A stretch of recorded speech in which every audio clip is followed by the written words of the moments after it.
Welcome to another journey back in time. Tonight, we're traveling to the Roman Empire, not to the marble halls of emperors or the blood-soaked sands of the Colosseum, but to something far more peaceful, far more ordinary, and infinitely more soothing. We're going to spend time with Marcus, a peasant farmer in the year 150 AD, during the reign of Emperor Antoninus Pius. A time historians call the height of the Pax Romana, the Roman peace. A time when, for most people, life moved at the pace of the seasons, the rhythm of dawn and dusk, the endless, predictable cycle of planting and harvest. There are no dramatic battles ahead, no political intrigue, no shocking revelations. Just the quiet, methodical life of an ordinary man, doing ordinary things, in an ancient world that somehow feels familiar. Comforting. Simple. So settle in, let your eyes close if they want to, and let's walk together through a single day in Marcus's life. A day so unremarkable, so beautifully mundane, that you might just drift off before we even reach the afternoon. Take a deep breath. Release any tension in your shoulders. And let's begin. Chapter 1. Before dawn, the quiet darkness, the rooster has not yet crowed. The world is still draped in that particular darkness that comes just before dawn, when even the stars seem tired, when the air holds a stillness so complete you can hear your own heartbeat. Marcus lies on his sleeping mat, a simple pad of wool and straw covered with a rough linen sheet. The mat rests on a raised wooden platform built against the wall of his small home, keeping him off the cold earth floor. His wife, Julia, sleeps beside him, her breathing slow and rhythmic. Their two children, young Gaius and little Flavia, sleep in the corner on their own smaller mats. The house is a single room. Not large, perhaps 20 feet by 15 feet. The walls are made of timber frames filled with wattle and daub, essentially woven sticks plastered over with a mixture of mud, clay, and straw. The roof above them is thatched, thick layers of wheat straw bound together and laid overlapping, keeping out most of the rain. In the darkness, Marcus can just make out the shapes of their few possessions. Against one wall stands a large clay amphora for storing grain. Next to it, several smaller pottery vessels hold olive oil, dried fish, and wine. A simple wooden table sits in the center of the room, with two benches.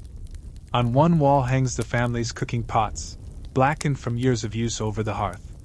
The hearth itself is in the corner, a shallow depression in the floor, lined with stones.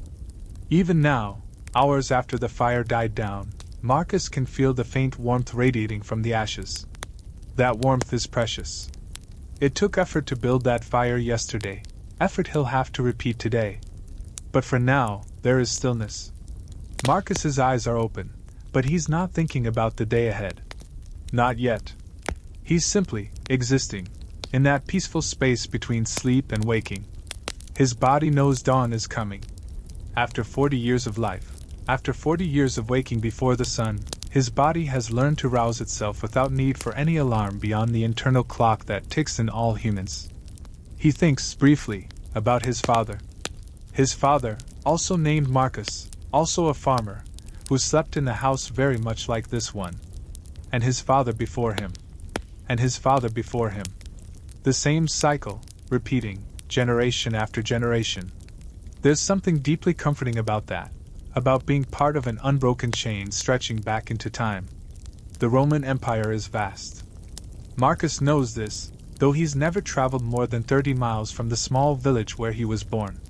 He's heard stories from passing merchants, tales of great cities with buildings that reach toward the sky, of exotic lands across the sea where people speak strange languages and worship stranger gods.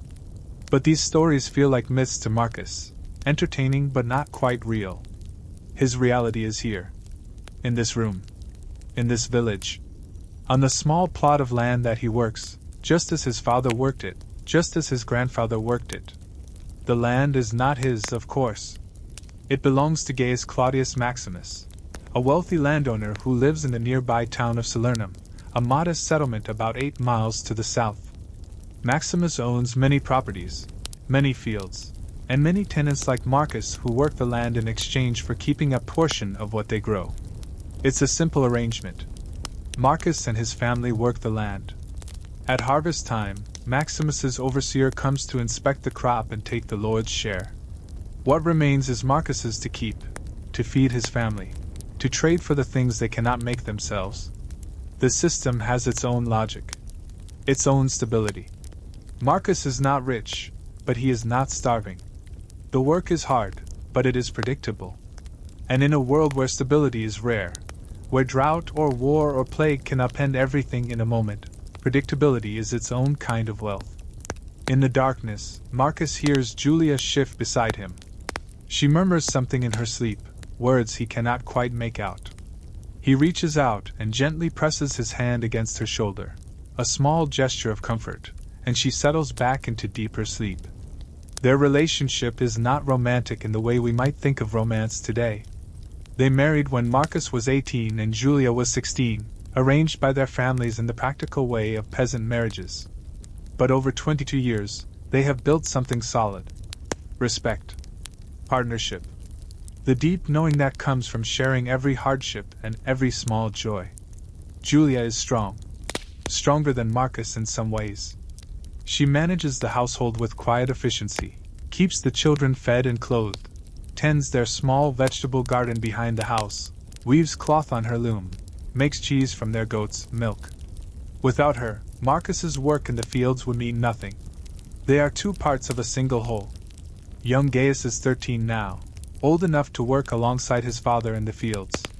He's a sturdy boy, serious beyond his years, with his mother's dark eyes and his father's broad shoulders. In a few years, he'll marry and start his own family. Perhaps he'll work a neighboring plot of land. Perhaps he'll stay on this one, and the cycle will continue. Little Flavia is only 7, still more child than helper. She spends her days with Julia, learning the skills she'll need as a wife and mother. How to grind grain into flour. How to bake bread. How to spin wool into thread. How to keep a house clean. How to appease the household spirits who protect the family. The household spirits, the Laras and Penades.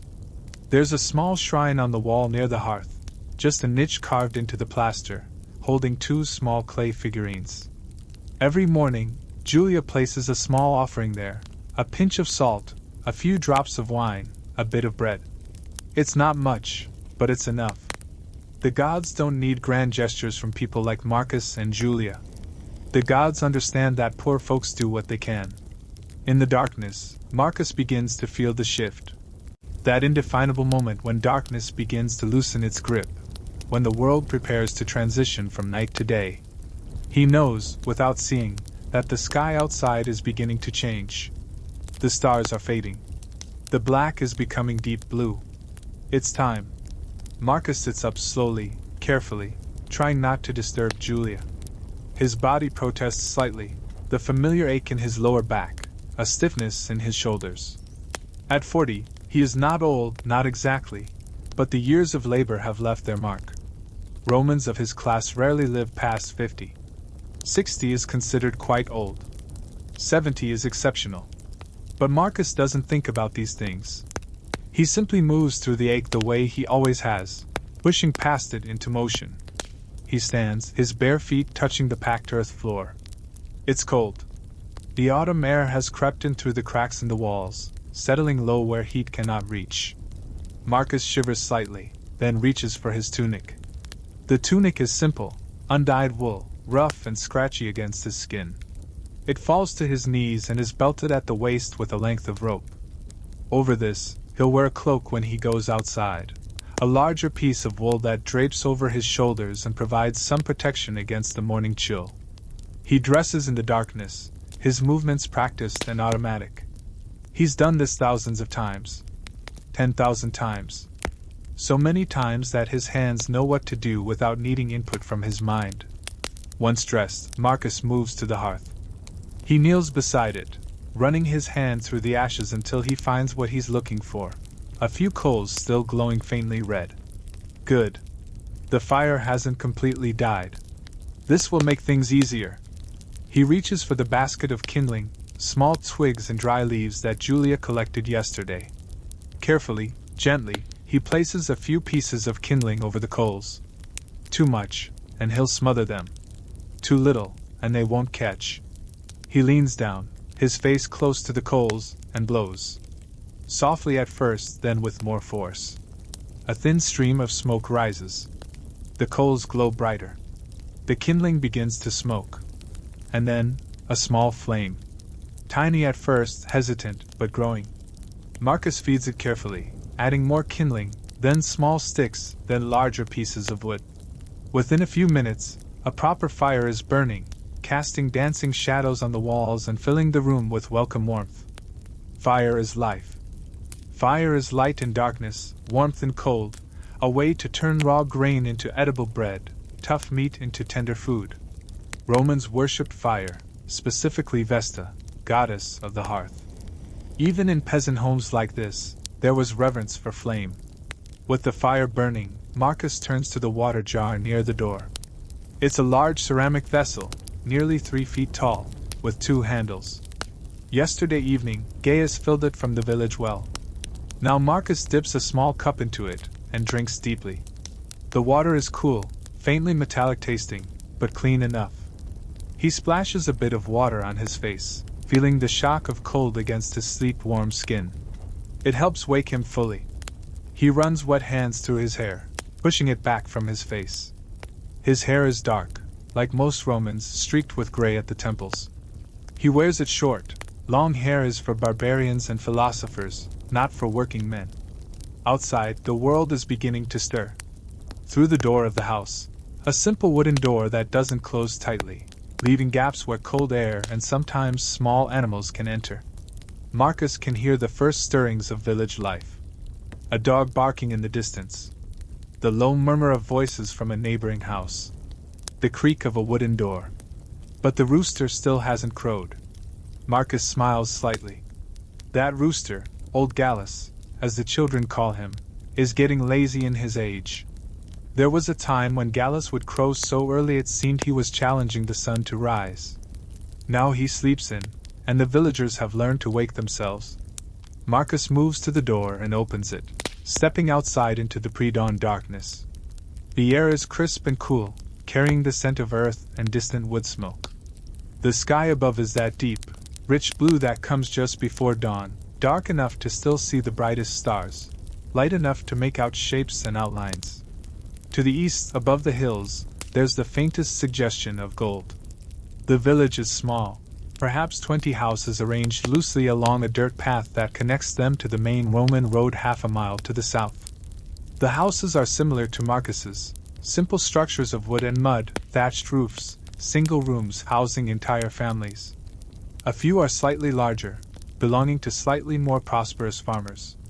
One is notably smaller, barely a hut, where old Quintus lives alone after his wife and children died during a fever outbreak 5 years ago. Near the center of the village is the well, the communal water source that everyone shares. Around it, the ground is perpetually muddy, worn down by thousands of feet and thousands of trips to fetch water. Beyond the houses are the fields, stretches of cultivated land divided into small plots, each worked by a different family. Marcus can see the dark outlines of the fields now, stretching away toward the horizon. His plot is on the western edge of the village lands, about 4 acres give or take. Not much by any standard, but enough to sustain his family if the weather cooperates, and the gods are kind. He walks a few steps away from the house, to the small area behind it where they keep the goat. She's already awake, standing in her pen, chewing on some straw. She's a good goat, gives decent milk, though not as much as she used to. They've had her for 5 years now, and she's starting to show her age. Morning, Capra, Marcus says softly, using the simple name they've given her. It just means goat, in Latin, but it suits her well enough. She looks at him with those strange horizontal pupilled eyes that goats have, and bleats once, as if in reply. Marcus reaches over the wooden fence of her pen and scratches behind her ears. Her coat is coarse and warm. Julia will milk you soon, he tells her. Patience. He straightens and looks around. The village is waking now. He can see light glowing through the cracks in the walls of several houses. Fires being kindled, families starting their day. Someone is singing, a woman's voice, high and clear, singing an old song that Marcus has heard his whole life but never learned the words to. There's a comfort in this. In the sameness. In the knowledge that everyone is doing the same things they did yesterday, and the day before, and the day before that. Wake, work, eat, sleep. The rhythm of peasant life. Marcus stretches, raising his arms above his head, feeling his spine pop and crack. He rotates his shoulders, loosening the stiffness. His body is a tool, and like any tool, it needs to be prepared for the work ahead. The work today will be harvesting. Autumn is the time for bringing in the grain, the wheat and barley that they planted in the late winter and tended through spring and summer. The grain is ready now, dry and golden, waiting to be cut and bundled and carried to the threshing floor. It's good work in its way. Repetitive, yes. Exhausting, certainly. But there's a satisfaction in it. In seeing the fruits of months of labor. In knowing that these grain stalks represent food for his family through the winter. Bread. Porridge. Life. Marcus takes a deep breath of the cool morning air, filling his lungs, then lets it out slowly. He feels centered. Ready. The day stretches ahead of him, long and predictable, and he will move through it one task at a time. Inside the house, he hears Julia stirring. A moment later, she appears in the doorway, wrapped in a woolen shawl over her sleeping tunic. Her hair is still loose, she hasn't braided it yet. She looks at Marcus and smiles slightly. "You're up early," she says. Her voice is soft, still thick with sleep. "Same time as always," Marcus replies. Gallus didn't crow. Gallus is getting old. So are we.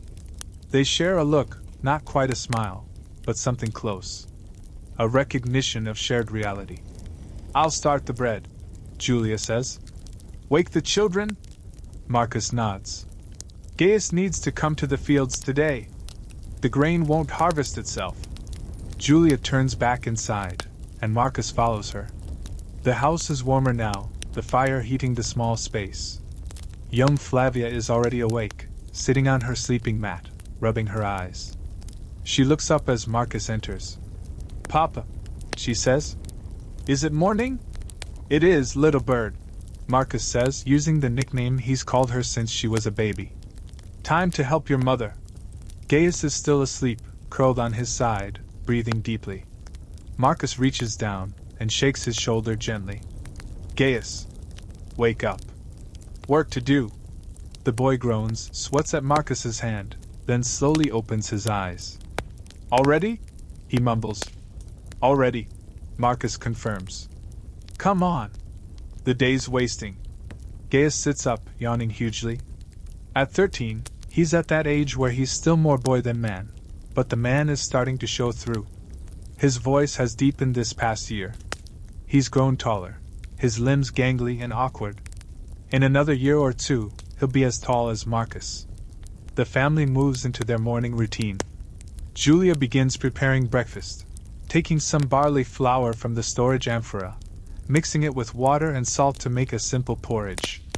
Flavia helps, fetching water, stirring the pot that Julia places over the fire. Marcus and Gaius step outside again. The sky is lighter now, the gold on the horizon spreading upward, pushing back the blue. The first direct rays of sunlight won't appear for another little while, but the world is definitely transitioning into day. Other villagers are emerging from their houses. Marcus sees Titus, his nearest neighbor, a man of similar age, stretching in his doorway. They make eye contact and nod at each other, a simple acknowledgement. Titus will be working his own fields today, doing the same work Marcus will do. Father Quintus, the old man, is already hobbling toward the well, carrying 2 water jars strung on a pole across his shoulders. He moves slowly, favoring his left leg, an old injury that never healed properly. Marcus watches him, feeling a twinge of concern. Quintus has no family left. When he can no longer work, when he can no longer care for himself, what will happen to him? But this is the way of things. The old and the sick, if they have no family, must rely on the charity of neighbors or the village as a whole. Sometimes that charity is sufficient. Sometimes it is not. Marcus makes a mental note to have Julia prepare some extra bread this week, to take to Quintus. "Papa, can I go to the well?" Gaius asks. Marcus nods. Take the small jar. We'll need water in the fields. Gaius fetches a ceramic jar from inside the house and jogs toward the well. Marcus watches him go, noting the easy way he moves, the strength in his young body. Good. The boy will be a strong worker. The village is fully awake now. Smoke rises from every roof as fires are stoked and breakfast prepared. Children run between houses, playing some game that involves chasing and shrieking. Dogs wander about, looking for scraps. Chickens peck at the ground, searching for seeds and insects. It's a scene that has played out every morning for as long as anyone can remember. The same houses. The same people, or their children, or their children's children. The same routines. And it will continue. Tomorrow morning, Marcus will wake in the darkness. The rooster may or may not crow. He'll light the fire, dress, drink water, step outside. The village will wake. The work will begin. There is no drama in this. No excitement. Just the steady, quiet persistence of life. And that, in its own way, is beautiful. Chapter 2: Breakfast and morning preparations inside the house. Julia has finished preparing the breakfast.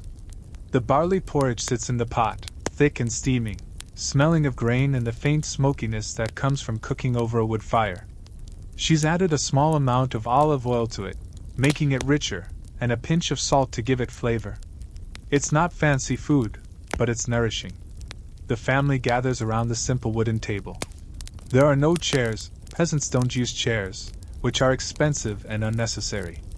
Instead, they have benches, or sometimes they simply squat on the floor. Today, Marcus and Gaius sit on the bench, while Julia and Flavia remain standing, serving the food. Julia ladles porridge into 4 wooden bowls, simple vessels, worn smooth with use. She hands one to Marcus, one to Gaius, then takes one for herself. Little Flavia receives hers last, being the youngest. With the food distributed, Julia also places a small piece of bread on the table, left over from yesterday's baking, a bit stale now, but still edible. Before anyone eats, Marcus performs the morning ritual. He takes a small pinch of his porridge between his thumb and forefinger and flicks it toward the hearth, toward the shrine to the Laras. For the household gods, he says quietly. It's a simple offering, but important. The Laras protect the home. They watch over the family. To ignore them would be impious, would risk their anger or, worse, their indifference. And in a world where so much is beyond human control, where illness or accident or bad weather can destroy everything, you don't want to anger the gods.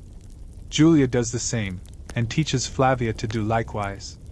Gaius, at 13, makes the gesture automatically, barely thinking about it. He's been doing it his whole life. With the offering made, the family eats. The porridge is hot, nearly too hot to eat at first, so Marcus blows on his spoonful before taking it into his mouth. The wooden spoon is worn, the bowl of it shallow, carved from a single piece of ash wood years ago, probably by Marcus's father. The porridge itself is thick and filling, coating his mouth and throat with warmth. They eat in relative silence. Conversation at meals is not forbidden, but in the morning, there's often not much to say. Everyone knows what the day will bring. Marcus will go to the fields with Gaius. Julia will manage the house, do the washing, work in the vegetable garden, milk the goat, perhaps do some weaving if there's time. Flavia will help her mother with all of these tasks, learning through doing. The silence is not uncomfortable. It's the silence of familiar people in a familiar space, each absorbed in their own thoughts, their own small rituals. Marcus thinks about the fields, about the wheat that needs to be cut. He tries to estimate how much they can harvest today. Maybe 1/8 of the total plot, if they work steadily? That would be good progress. The weather has been cooperative lately, dry and warm, perfect for bringing in the grain. But autumn in this part of Italia can be unpredictable. Rain could come at any time, and wet grain is far harder to harvest and thresh. So there's a pressure to work quickly while the good weather holds. Gaius is thinking about something else entirely. He's thinking about Lucia, the daughter of another farmer, a girl about his age who he's noticed lately. Notice the way her dark hair falls across her shoulders when she carries water from the well. Notice the way she laughs at something her little brother says. He's at that age where girls have suddenly become interesting in a way they weren't before. But he's also young enough to be embarrassed by these feelings, so he tells no one, and certainly not his father. Julia is mentally organizing her day. After breakfast, she'll feed the scraps to the chickens and the goat. Then she needs to check the vegetable garden. There should be some carrots ready to pull. The linen tunic that Gaius wears is developing a tear at the shoulder. She'll need to mend that this evening. And she should really start thinking about making new sleeping mats. The ones they have are getting thin and lumpy, losing their padding. Little Flavia is not thinking about work at all. She's wondering if she can convince her mother to let her go play with her friend Kasia, who lives 3 houses down. Kasia has a new doll that her father carved from wood, and Flavia desperately wants to see it. But she knows that before play comes chores. Always chores. The porridge is consumed relatively quickly. It's not the kind of food you savor. It's fuel, nothing more. When his bowl is empty, Marcus sets it aside and reaches for the piece of bread. He breaks off a chunk and chews it slowly. The bread is dense and dark, made from barley flour mixed with a bit of wheat. It's not as good as the white bread made from refined wheat flour that wealthy people eat, but Marcus has never tasted that kind of bread, so he doesn't know what he's missing. He offers the remaining bread to Gaius, who takes it gratefully and tears off his own piece, passing what's left to his mother and sister. When the meal is finished, Julia collects the bowls and stacks them near the water jar. She'll wash them later, after the men have left for the fields. For now, there are other tasks. Marcus stands and stretches again. His body is fully awake now, the stiffness of sleep worked out through movement. He feels the energy that comes with morning, that sense of the day as something fresh and new, full of potential. Gaius, he says, get the sickles. And the rope. Gaius nods and moves to the corner of the house where they store their tools. The farming equipment is simple but essential. 2 sickles, curved iron blades attached to wooden handles, used for cutting grain. A wooden rake. A pitchfork. A simple plow, though that's stored in the shed near the fields, too large to keep in the house. Several baskets woven from reeds. Coils of rope made from twisted hemp. Gaius retrieves the 2 sickles and tests their edges with his thumb. They're sharp enough, honed just a few days ago on the whetstone. He also grabs a length of rope to tie the grain into bundles. Marcus turns to Julia. We'll be in the north field, he tells her. If you need us for anything. She shakes her head. We'll be fine. I'll bring you some bread and water at midday. This is their routine. During harvest season, Marcus and Gaius spend all day in the fields, taking only a brief break at midday for food and water. Julia manages everything else: the house, the children, the animals, the garden. It's a division of labor born of necessity. The harvest must be brought in quickly, so the men focus entirely on that, while the women maintain the household. Marcus steps outside, Gaius following with the tools. The sun has risen now, just barely clearing the hills to the east. Its light is golden and slanted, casting long shadows across the village. The air is still cool but warming rapidly. They walk through the village, passing other farmers heading out to their own fields. Everyone nods or raises a hand in greeting. There's a sense of shared purpose.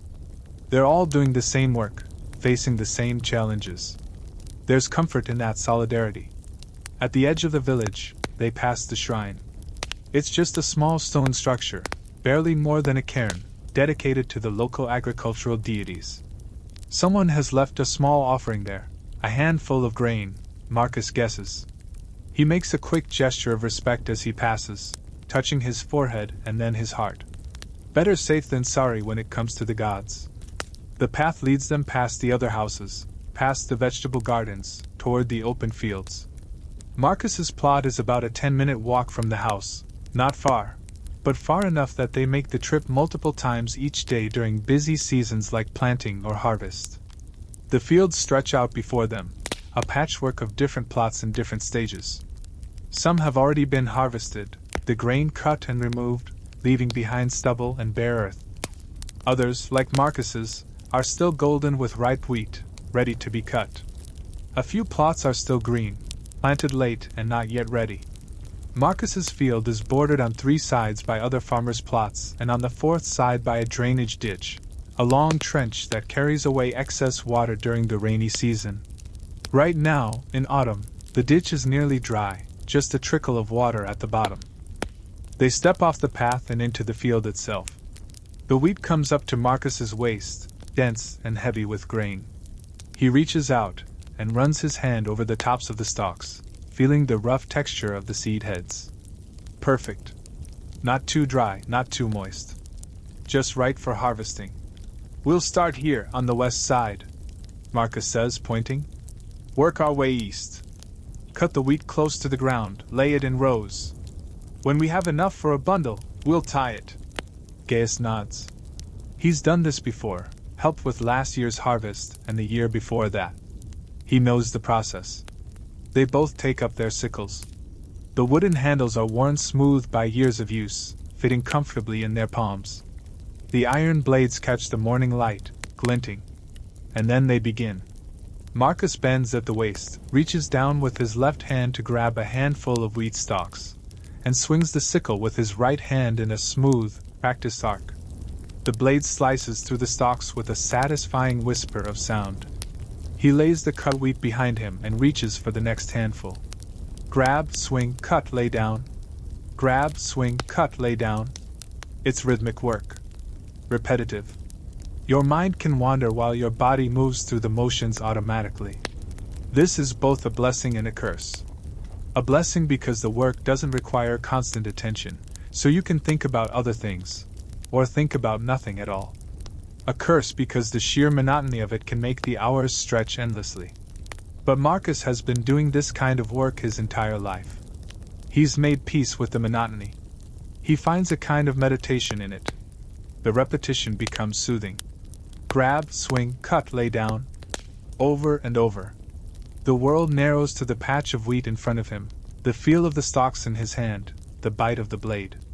Beside him, Gaius does the same. The boy is not quite as fast as his father. His movements still have a hint of hesitation, a lack of the pure muscle memory that comes with decades of practice. But he's improving. Each year he gets a bit faster, a bit more sure. The sun climbs higher. The morning chill burns away, replaced by warmth. The air smells of dust and cut grain, a smell that is quintessentially harvest, earthy and dry and somehow golden, even as a scent. Around them, the world is alive with sound. The whisper of sickles through wheat, not just theirs but from the neighboring fields where other farmers are doing the same work. The buzz of insects, bees and flies and grasshoppers, disturbed by the cutting. Birds calling to each other from the trees at the edge of the fields. The distant sound of a cart on the Roman road, wheels creaking. Marcus and Gaius work in companionable silence. There's no need for conversation. They both know what to do. After about an hour, they've cut a significant swath through the field, and the wheat lies in long, neat rows behind them. Now comes the next step, bundling. Marcus straightens up, pressing his hand against the small of his back, feeling the muscles protest. He's not young anymore. An hour of bending and swinging the sickle is enough to make him ache. But he doesn't complain. Complaining achieves nothing. Start bundling, he tells Gaius. I'll keep cutting. Gaius sets down his sickle and picks up the rope. He goes to the nearest row of cut wheat and gathers an armful, as much as he can comfortably hold. He compresses it slightly, squeezing the stalks together, then wraps the rope around it several times, tying it off in a simple knot. The resulting bundle is roughly cylindrical, about a foot in diameter and 3 feet long. Heavy, but manageable. He sets the bundle aside and moves to the next row, repeating the process. This is the way it goes. Marcus cuts, Gaius bundles. When enough bundles have been made, they'll carry them to the edge of the field, where they'll stack them in a large pile to dry further before threshing. The work is hard. Not complicated, but hard. It requires strength and endurance. Your hands get sore from gripping the tools. Your back aches from the constant bending. Your arms get tired from the repetitive motion. Sweat soaks through your tunic, even on a cool morning like this. But this is the work. This is what must be done. So Marcus and Gaius do it. The sun continues its journey across the sky. The shadows shift and shorten. The warmth grows into heat. Marcus loses himself in the rhythm. Grab, swing, cut, lay down. His mind drifts. He thinks about the upcoming winter. If this harvest is good, they'll have enough grain to make it through comfortably. If it's not, well, they'll make do. They always have. He thinks about Gaius, about the boy's future. Should he approach Lucia's father about a potential marriage arrangement? Gaius is still young, but it's never too early to start these conversations. He thinks about Julia, about the way she looked this morning, her hair loose around her shoulders. After 22 years of marriage, he still finds her beautiful in a quiet, understated way. He thinks about nothing at all. Just moves through the work, one handful of wheat at a time. This is life. This is what most people do, most of the time, throughout history. Work. Repetitive, necessary, unglamorous work. The kind of work that doesn't make it into history books or epic poems. The quiet, grinding labor that sustains civilizations. And there's a certain dignity in that. A certain nobility in the simple act of feeding yourself and your family through your own effort. Marcus doesn't think of himself as noble. He's just a farmer. But if he did think about it, perhaps that's what he would realize. The morning wears on. The pile of bundled wheat grows. Chapter 3. Mid-morning in the fields. The sun has climbed higher now, approaching its zenith. The morning coolness is completely gone, replaced by the steady warmth of the autumn day. Not the brutal heat of summer, when working in the fields at midday is nearly unbearable, but warm enough that Marcus and Gaius are both sweating freely. Marcus pauses to wipe his brow with the back of his hand. Sweat stings his eyes. His tunic clings to his back, damp and uncomfortable. He looks over the field, assessing their progress. They've cut perhaps a quarter of the plot, not bad for a morning's work. At this pace, they'll have the entire field harvested in 3 or 4 days, assuming the weather holds. Gaius is bent over a bundle of wheat, tying it with practiced movements that are becoming more and more sure. The boy has grown this year, Marcus notes. His shoulders are broader, his arms more muscular. The work is making him strong. In another year, maybe 2, he'll be able to work as much as a full-grown man. Thirsty? Marcus asks. Gaius looks up and nods gratefully. Very. They walk to the edge of the field where they left the water jar that Gaius fetched from the well this morning. It sits in the shade of a small olive tree, one of several scattered around the edges of the cultivated fields. The tree is old, gnarled and twisted, but still producing. Olive trees can live for hundreds of years, Marcus knows. This one might have been here when his grandfather was young. Marcus picks up the jar and drinks, tipping it back and letting the cool water flow into his mouth. It's lukewarm now, not cold, but it's wet and that's what matters. He drinks deeply, feeling the water soothe his parched throat, then passes the jar to Gaius. The boy drinks even more eagerly than his father, gulping down the water, some of it spilling down his chin. When he's done, he wipes his mouth with his hand and grins. That's better. They stand in the shade for a moment, just breathing, resting. Around them, the sounds of the harvest continue. In the next field over, Marcus can see Titus and his 2 sons working. They're further along than Marcus. Their field is smaller, and they started earlier in the season. Beyond them, 3 more farmers are at work, tiny figures in the distance, moving through the golden wheat like slow dancers. Your back sore? Marcus asks Gaius. The boy shrugs. A little. Not too bad. It gets easier. Your body adjusts. Did yours? Marcus chuckles. Eventually. Took a few years. They fall silent again, just enjoying the brief rest. A hawk circles overhead, riding the thermal currents, hunting for mice that have been disturbed by the harvest. Marcus watches it for a moment, admiring the ease of its flight. To be a bird, he thinks. To fly above all this, to see the world from that height. What would that be like? But he's not a bird. He's a man, and men work with their hands in the dirt. Come on, he says finally. Let's get back to it. Your mother will bring us food at midday, but that's still a ways off. They return to the wheat. Marcus picks up his sickle again, feeling the familiar weight of it, the worn smoothness of the handle. He finds his rhythm quickly: grab, swing, cut, lay down. The work resumes. As he works, Marcus becomes aware of a dull ache developing in his hands. The repetitive gripping is hard on the fingers and palms. By tonight, his hands will be sore, probably with fresh blisters where the handle rubs. But this too is normal. This too is just part of the work. He remembers his father's hands. They were like leather, tough, scarred, the skin thick with calluses. Working hands. Hands that told the story of a life spent in labor. Marcus's hands are heading in the same direction. Gaius's hands will too, eventually. There's something almost poetic about that. The way each generation passes on not just land and tools and techniques, but also these physical marks. The calluses are like a legacy. Marcus catches himself thinking these philosophical thoughts and smiles slightly. Where do these ideas come from? He's not an educated man. He can barely read. Julia can't read at all. Formal education is for the wealthy. Peasants learn by doing, by watching their elders, by trial and error. There are no schools in the village, no teachers, no books. But maybe you don't need books to have thoughts. Maybe wisdom comes from other places. From experience. From observation. From the countless hours spent with nothing but your own mind for company while your body moves through repetitive work. Or maybe he's just getting older, and older people tend to think more about the meaning of things. Grab, swing, cut, lay down. Grab, swing, cut, lay down. The rhythm is hypnotic. Time passes in strange ways when you're doing work like this. Sometimes it seems to stretch, each minute feeling like an hour.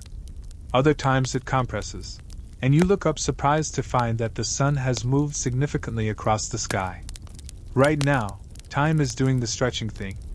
The sun seems stuck in the sky, barely moving. Marcus's back is starting to really complain now, a sharp pain in his lower spine with each bend. He pushes through it. What choice does he have? Gaius, being young and resilient, is faring better. He's sweating and breathing hard, but his movements are still strong and sure. Youth is a blessing. The boy doesn't realize it yet, but he will. Someday he'll be 40 years old, working in a field, and his back will hurt, and he'll think about how easy it used to be when he was 13. That's the way of things. The wheel turns. Youth becomes age. Strength becomes weakness. And then the next generation steps up. Marcus finishes another row and straightens up, groaning slightly. He looks over the field again. The cut area is expanding steadily. Behind them, dozens of bundles of wheat lie stacked and ready. It's satisfying, in a way, to see the tangible results of their labor. Empty field becoming full stacks of grain. The transformation from growing plant to harvested crop. This grain will feed them. It will be ground into flour and baked into bread. It will be boiled into porridge. It will sustain the family through the winter months when nothing grows. Every handful of wheat that Marcus cuts is, in a very literal sense, life. That's a heavy thought, but also a grounding one. This work matters. It's not glamorous or exciting, but it matters in the most fundamental way possible. A bead of sweat runs down Marcus's temple and drips off his jaw. He wipes his face again and gets back to work. Grab, swing, cut, lay down. In the neighboring field, Titus has stopped working. He's bent over, hands on his knees, catching his breath. Marcus recognizes the posture. Titus is a few years older than Marcus, maybe 45. The work is getting harder for him. His sons do more of the labor now, while Titus supervises and helps where he can. That will be Marcus in a few years.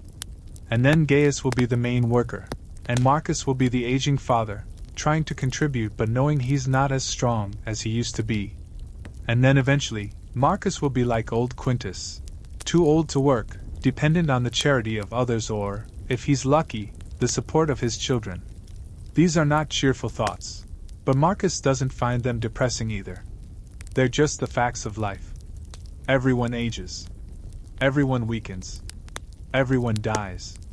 Accepting this is easier than fighting it. He moves down the row, cutting wheat, his muscles moving through the familiar motions. The sun beats down. The sweat flows. The pile of cut grain grows. Somewhere in the distance, a cow moos. The sound carries across the fields, plaintive and somehow lonely. Marcus glances up briefly but can't see the animal. Probably one of the dairy cows that belong to the large estate on the other side of the village. The estate has a whole herd of them, kept for milk and cheese production. Marcus's family can't afford a cow, too expensive to buy, too expensive to feed. The goat is enough for their modest needs. Time continues its slow march. The sun continues its arc across the sky. Marcus's thoughts drift to the upcoming winter. Assuming this harvest is good, and it's looking like it will be, they should have enough grain to last until next summer. But grain alone doesn't sustain you. They'll also need vegetables from the garden, and those are more vulnerable to early frost. Julia will have to work hard to preserve what she can, drying vegetables, pickling them in brine, storing root vegetables in the cool earth beneath the house. Then there's the question of clothing. Gaius is outgrowing his tunics. He'll need new ones. That means Julia will need to weave more cloth, which means they'll need more wool, which means they might need to trade some of their grain for wool from one of the shepherds who brings his flock through the area twice a year. Everything is connected. Everything is a calculation. How much grain to keep versus how much to trade. What to trade it for. How to stretch every resource as far as possible. This is the mental labor that accompanies the physical labor. The constant planning, the constant worry about having enough. But Marcus has been doing this his whole life. He's good at it. His family has never starved. They've had lean times, certainly. Times when the bread was thin and the portion small. But they've survived. That's what matters. Grab, swing, cut, lay down. Gaius is singing now, softly, under his breath. Marcus can't quite make out the words, but he recognizes the melody. It's a popular song that traveling musicians sometimes perform when they pass through the village. Something about a young man and a maiden and a river. The usual romantic themes. It's nice hearing the boy sing. It means his spirits are good. He's not defeated by the work, not ground down by it. He still has energy for song. Marcus used to sing while he worked, when he was younger. Not anymore. These days he prefers the quiet, prefers to be alone with his thoughts. But he doesn't begrudge Gaius his singing. Let the boy enjoy his youth while he has it. The hawk that was circling earlier has landed in the olive tree. Marcus can see it perched on a branch, its head swiveling, watching the field. Waiting for another mouse to emerge from the wheat. Hawks are patient hunters. They can wait for hours, perfectly still, then strike in an instant when the moment is right. There's a lesson there, Marcus thinks. Patience. Waiting for the right moment. Not wasting energy on futile effort. But then again, farming is all about patient, sustained effort. You plant seeds and wait months for them to grow. You tend crops all season and wait for harvest. You work and work and work, trusting that it will pay off in the end. Maybe humans are more like farmers than hawks. We don't strike suddenly. We grind away, day after day, season after season. Marcus realizes he's getting philosophical again. It must be the monotony of the work, leaving his mind free to wander in strange directions. He shakes his head slightly, amused at himself, and refocuses on the wheat in front of him. Grab, swing, cut, lay down. The sun is high now, almost directly overhead. Midday is approaching. Julia will arrive soon with food and water. Marcus's stomach is starting to remind him that breakfast was hours ago and consisted only of porridge and bread. He's hungry. But there's still work to do before the break.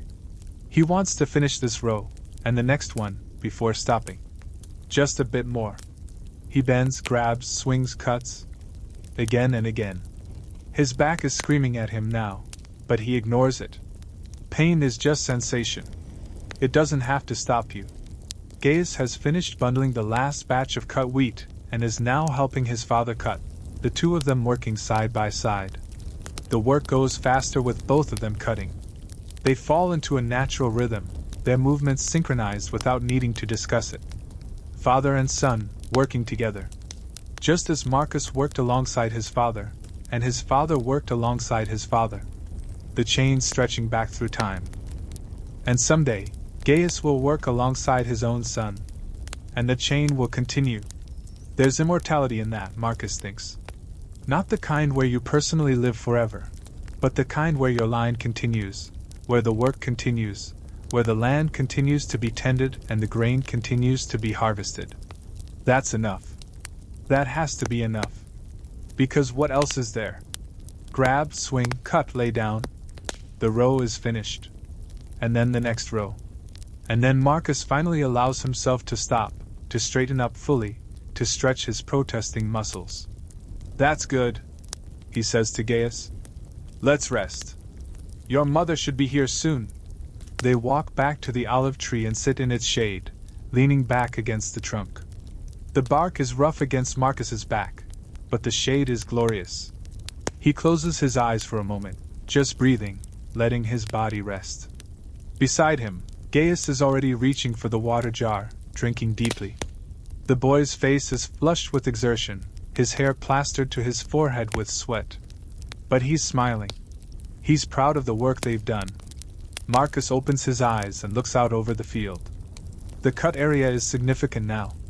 More than a quarter of the field is harvested. By tonight, it'll be closer to a third. Tomorrow, they'll make even more progress. It's good work. Hard work. Honest work. And soon, there will be food and a brief rest. And then back to it.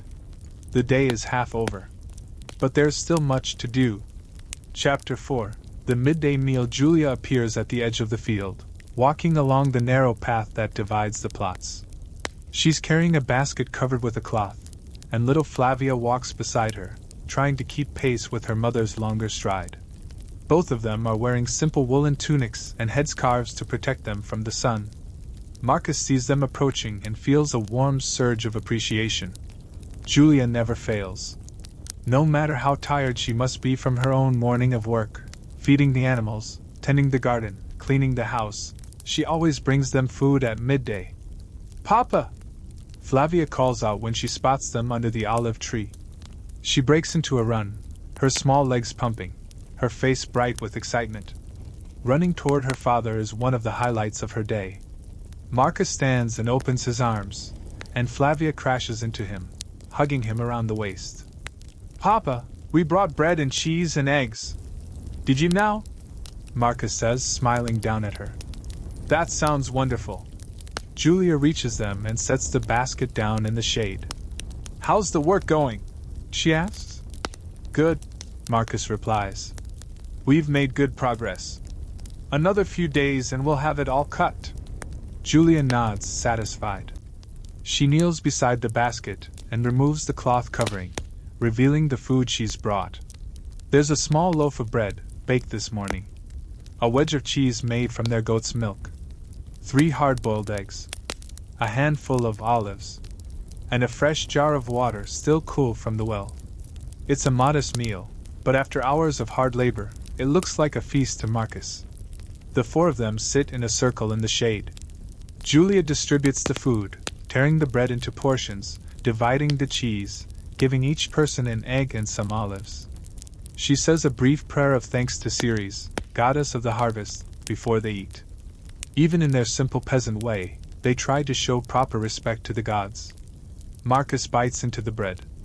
It's still faintly warm, and the taste is heavenly, nutty and slightly sour from the fermentation. Julia makes good bread. Not fancy, but good. Wholesome and filling. The cheese is sharp and crumbly, with a distinctive tang that comes from the goat's milk. Marcus has eaten this cheese his whole life, and he knows every aspect of its flavor. On special occasions they might have sheep's cheese, which is milder and richer, but goat cheese is their daily staple. The hard-boiled egg is a treat. Eggs are precious. The chickens don't lay consistently, especially in the winter, so each egg is valued. To have 3 eggs for this meal means Julia is being generous. Probably because she knows how hard the men are working. Marcus cracks the shell against the ground and peels it away carefully, not wanting to lose any of the egg. The white is firm and slightly rubbery, the yolk dry and crumbly. He eats it slowly, savoring each bite. "How's the garden?" he asks Julia between mouthfuls. "Good. The carrots are ready. I pulled some this morning. And the cabbage is coming along well. Any sign of rabbits?" "Not yet. But I saw tracks near the fence yesterday. I put up some extra stakes." Rabbits are a constant problem. They love vegetable gardens, and they're clever about finding ways in. Julia wages an ongoing war against them, reinforcing the fence, setting simple traps, occasionally managing to catch one, which provides a welcome addition to the dinner pot. "Maybe I should build a better fence," Marcus says. "When the harvest is done." "That would be good." Julia agrees. They eat in companionable silence for a few minutes. Flavia is playing with the empty eggshells, trying to fit them back together like a puzzle. Gaius is devouring his food with the appetite of a growing boy, barely chewing before swallowing.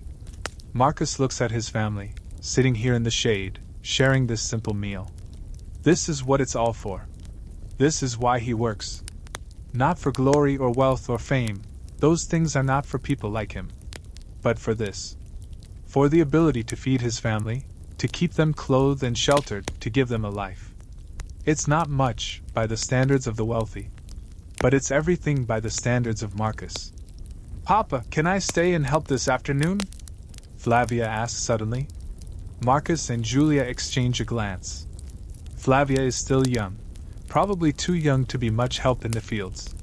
She'd tire quickly and likely get in the way more than assist. "You'd be bored, little bird," Marcus says gently. "The work is repetitive. And it's hot in the sun. But I want to help," she insists, her lower lip jutting out slightly. "You do help," Julia interjects. "You help me all morning. That's very important work. But I want to do what Papa and Gaius do." There's a longing in her voice that Marcus recognizes. She wants to be included. She wants to feel like she's contributing to the larger effort. And she's reaching that age where playing with dolls is starting to seem childish, but she's not yet old enough for the full range of adult work. "Tell you what," Marcus says. "When we thresh the grain next week, you can help with that. It's easier work, and everyone in the family helps." "How does that sound?" Flavia considers this, then nods slowly. "Okay. Promise?" "I promise." Satisfied, she returns to playing with the eggshells. Marcus finishes his food and lies back on the ground, looking up through the branches of the olive tree.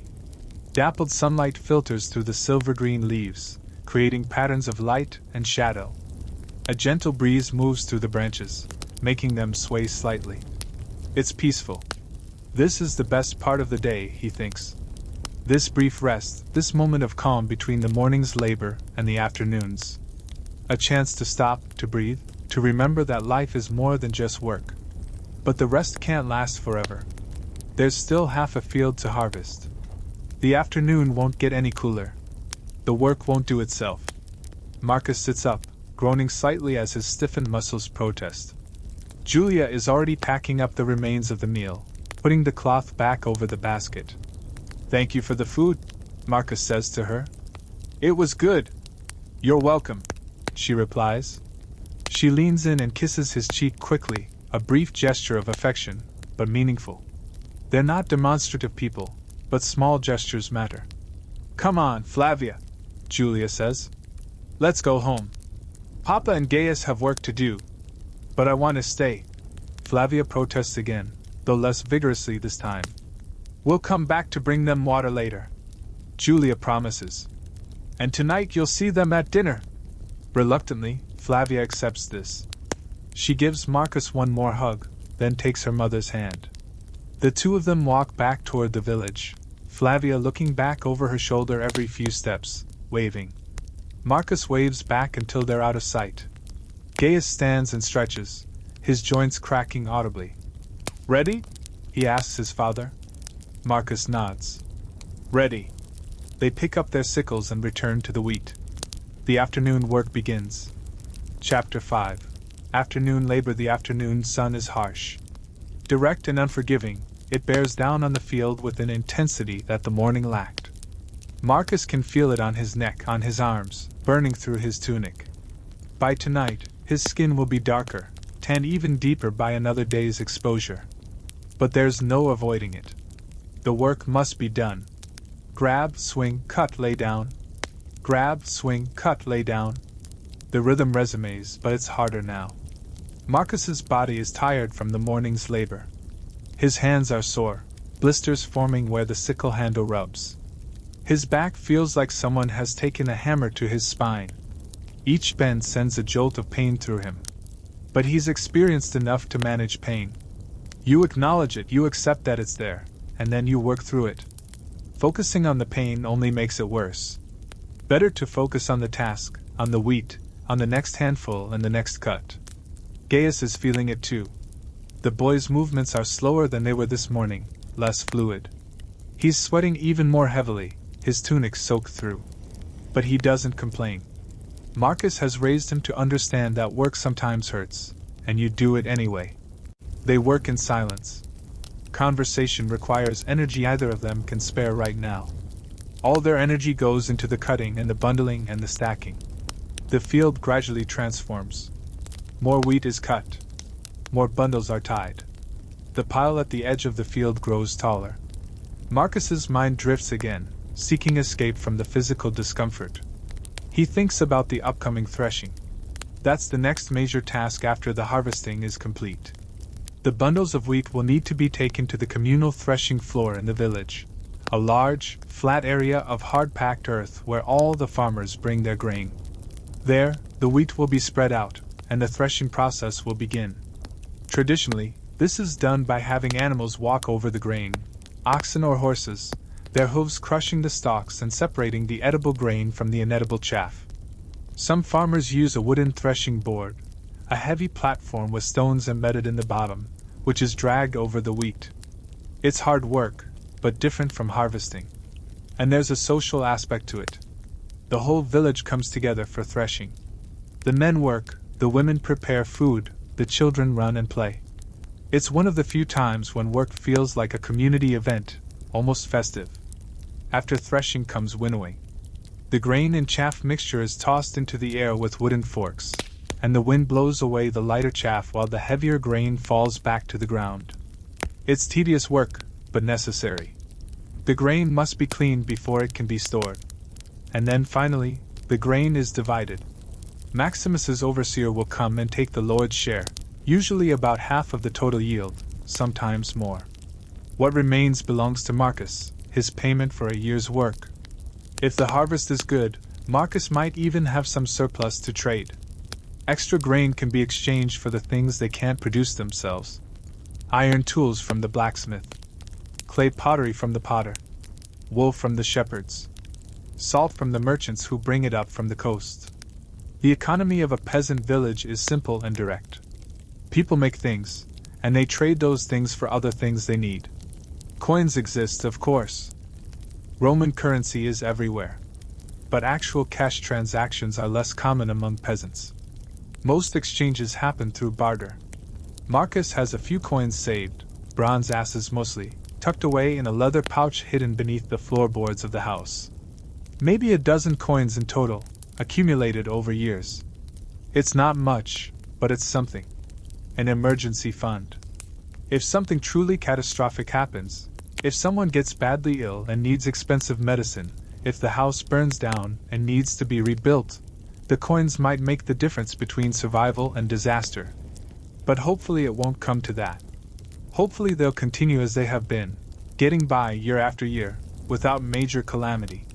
Grab, swing, cut, lay down. The sun continues its descent. The shadows begin to lengthen again, stretching toward the east. The worst of the heat is past, but Marcus is too tired to feel much relief. His body is just a machine now, moving through the motions because it knows how, not because he's consciously directing it. He's cut so much wheat today that his arm feels like it might fall off. His hands are cramping. His back is screaming. But the pile of bundled wheat grows larger, and that's what matters. Gaius is flagging too. The boy is strong, but he's still young, still building endurance. Marcus can see him slowing down, his movements becoming sluggish. "Take a break if you need to," Marcus says.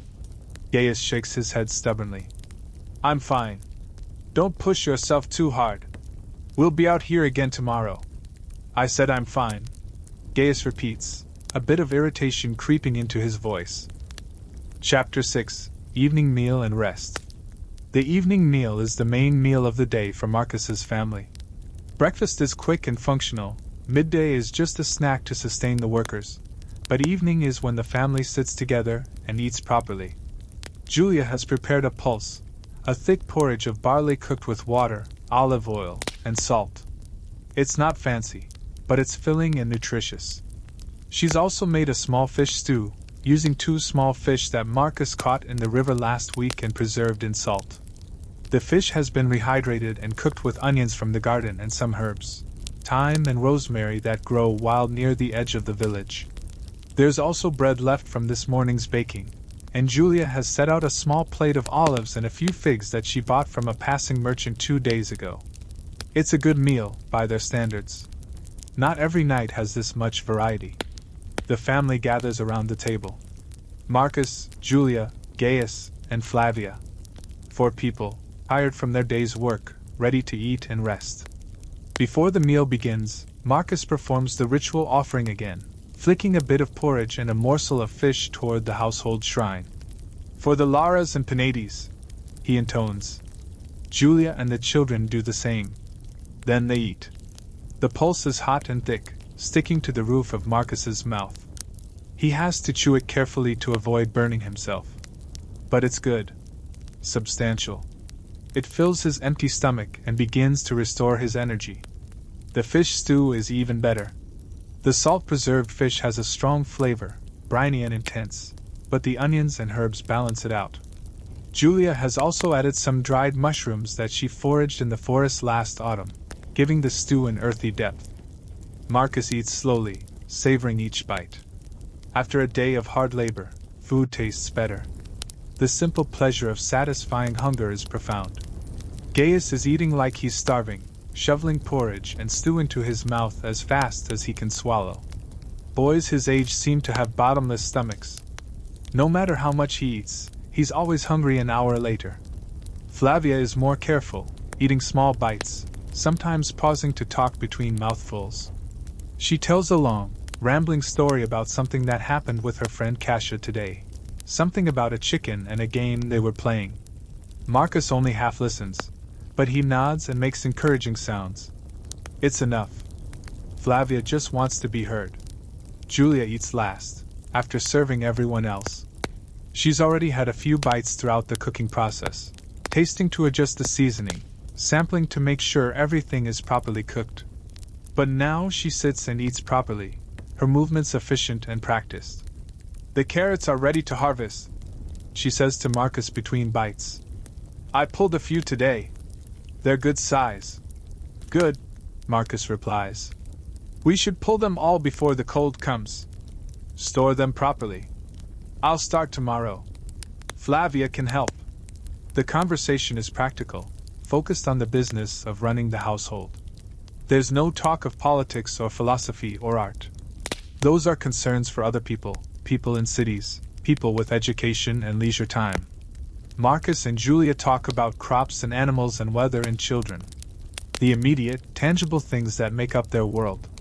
"Maximus's overseer came by today," Julia mentions casually. Marcus looks up sharply. "Here? To the house?" "No, just passing through the village. But he was talking to some of the other farmers. Checking on the harvest progress." "What did he say?" "Just the usual. Reminding everyone that the Lord's share needs to be ready by the full moon next month." Marcus nods slowly, processing this.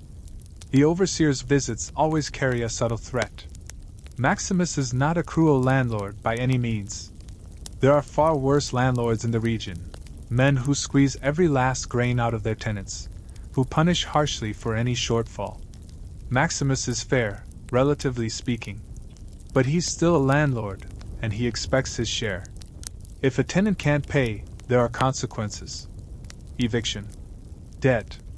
potential enslavement in extreme cases. It's a system that keeps people like Marcus in a state of perpetual anxiety. You can never quite relax. You're always aware that the harvest might fail, that circumstances might turn against you, that you could lose everything. But there's no point in dwelling on these fears. The harvest looks good. The weather has held. Barring disaster, they'll be fine. We'll have his share ready, Marcus says with more confidence than he feels. Don't worry. Julia nods, satisfied. She trusts her husband to manage these things. They finish eating. Gaius has consumed an enormous quantity of food and is now sitting back with a satisfied expression, his hand on his full belly. Flavia is playing with the last few figs on her plate, building them into a small tower. Julia begins collecting the bowls and spoons. Marcus stands to help her, but she waves him off. You worked all day. Rest. He doesn't argue. His body is screaming for rest. He sits back down on the bench, feeling every ache, every pain, every exhausted muscle.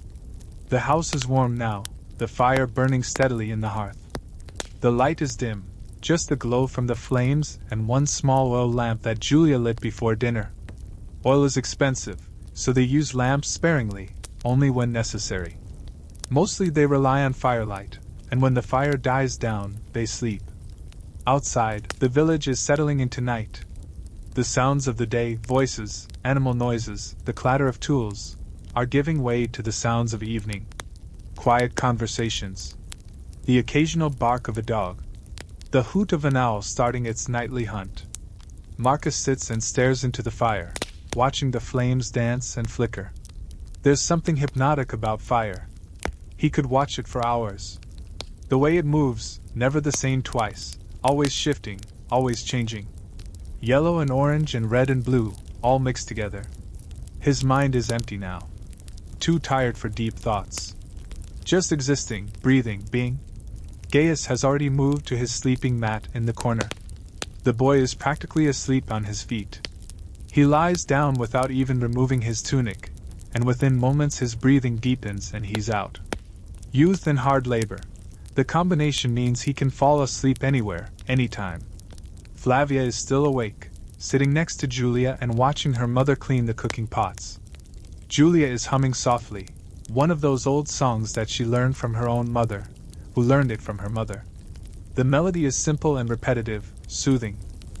Marcus recognizes that tone.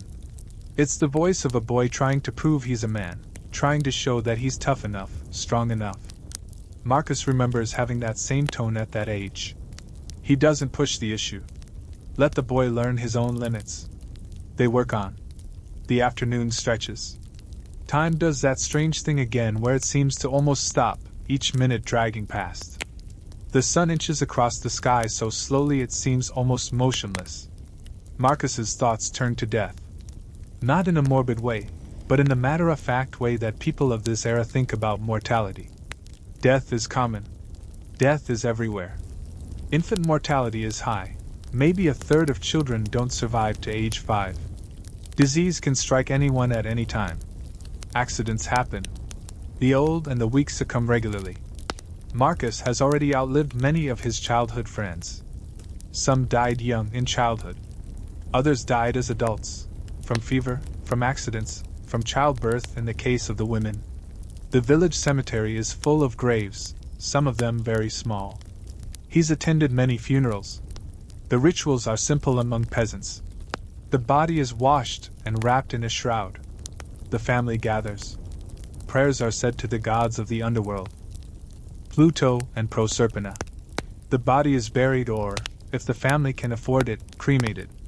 A small marker is placed, usually just a stone with a name scratched into it.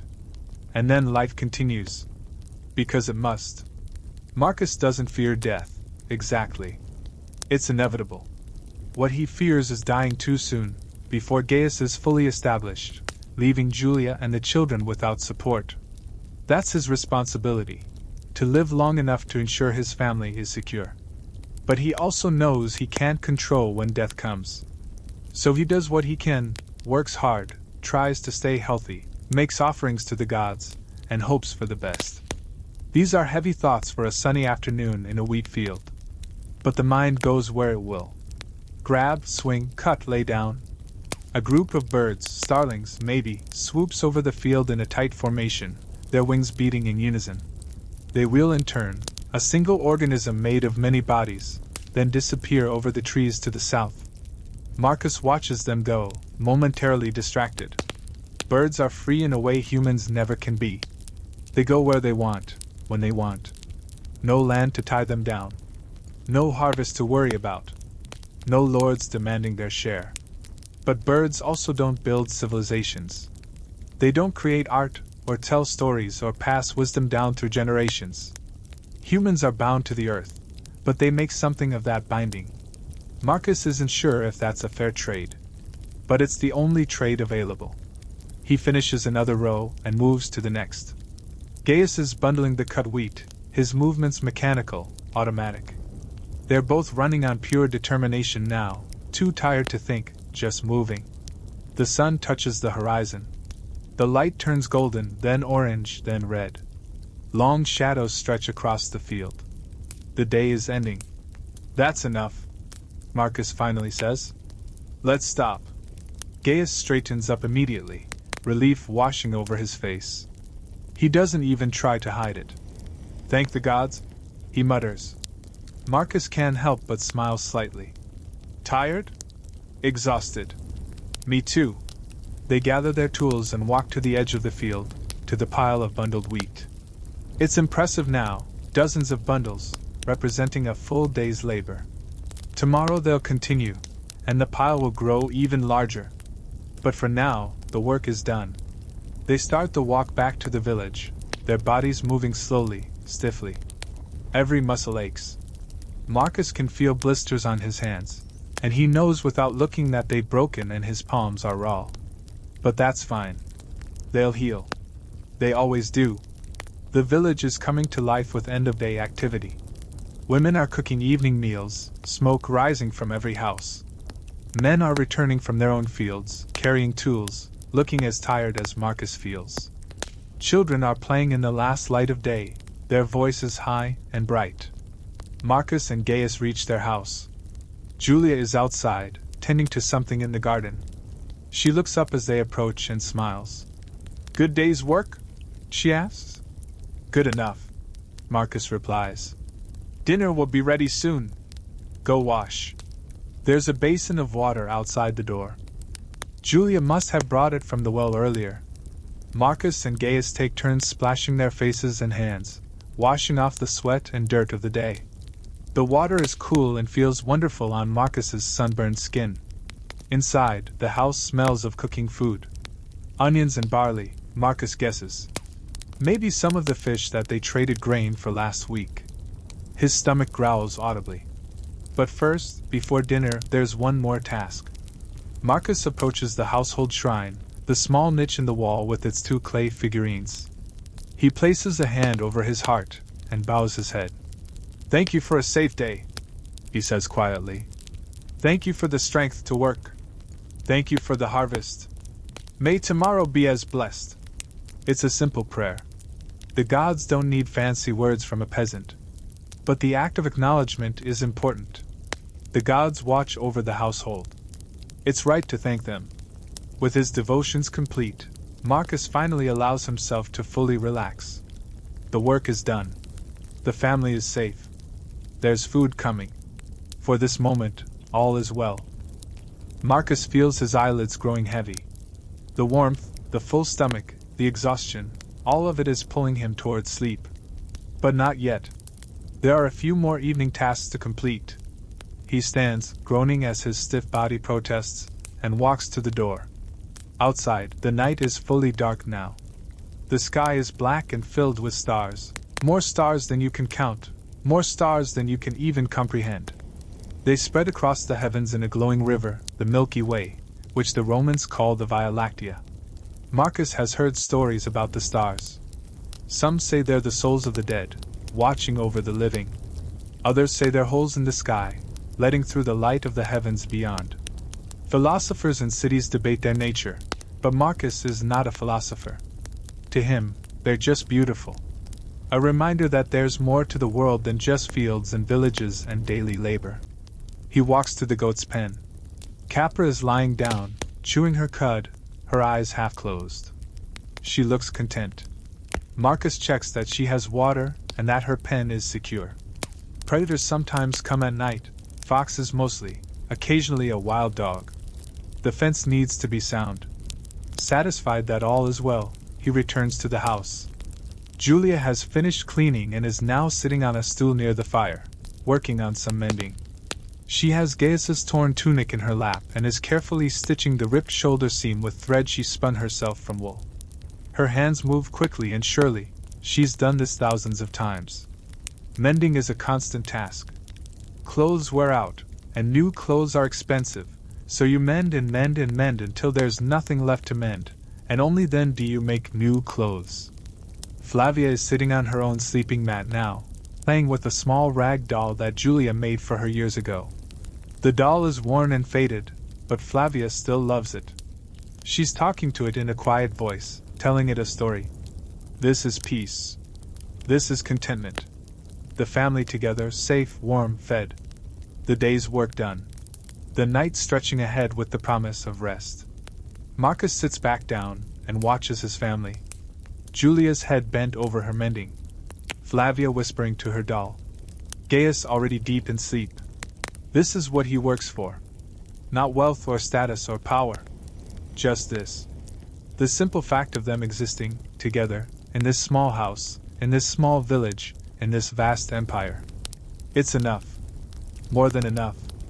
Eventually, Julia finishes her mending and sets the tunic aside. She stands and stretches, her spine cracking audibly.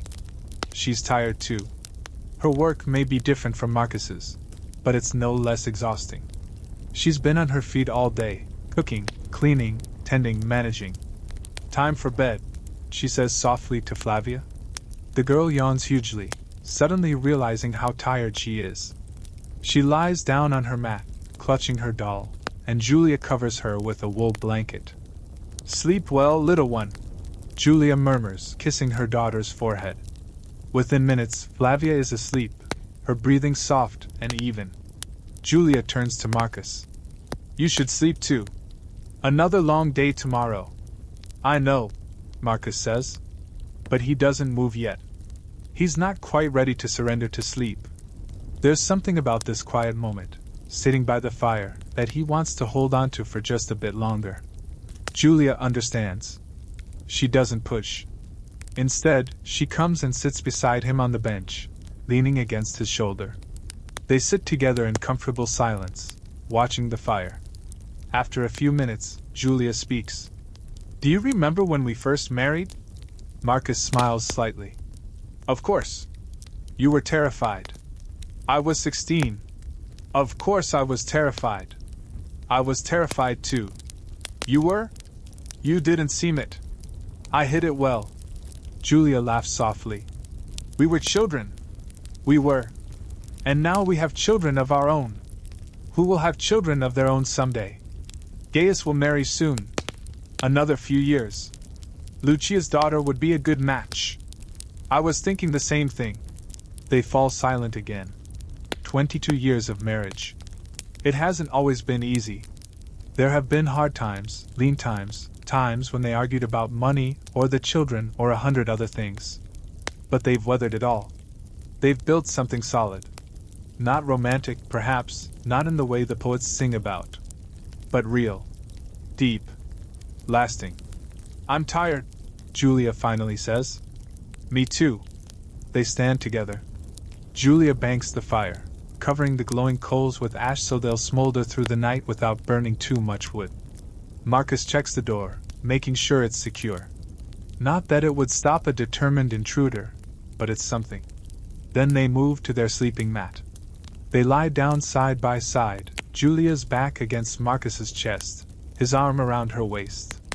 This is how they sleep every night. Close. Connected. The house is dark now, except for the faint glow of the banked fire. Everyone is asleep. Gaius in his corner, Flavia clutching her doll, Julia breathing slowly and steadily in Marcus's arms. Marcus lies awake for a few more minutes, his mind finally settling, finally quieting. The day is over. Tomorrow will bring more work, more challenges, more of the same. But tonight, in this moment, all is well. His eyes close. His breathing deepens. And he drifts into sleep. Chapter 7: Night and Dreams. The night settles over the village like a blanket. The sounds of human activity fade to silence. No voices. No footsteps. No clattering of tools or bleating of animals. Just the quiet sounds of night. The rustle of wind through thatched roofs, the distant call of an owl, the soft chirping of crickets. Inside the house, Marcus sleeps. His body, exhausted from the day's labor, has surrendered completely to rest. His breathing is deep and slow.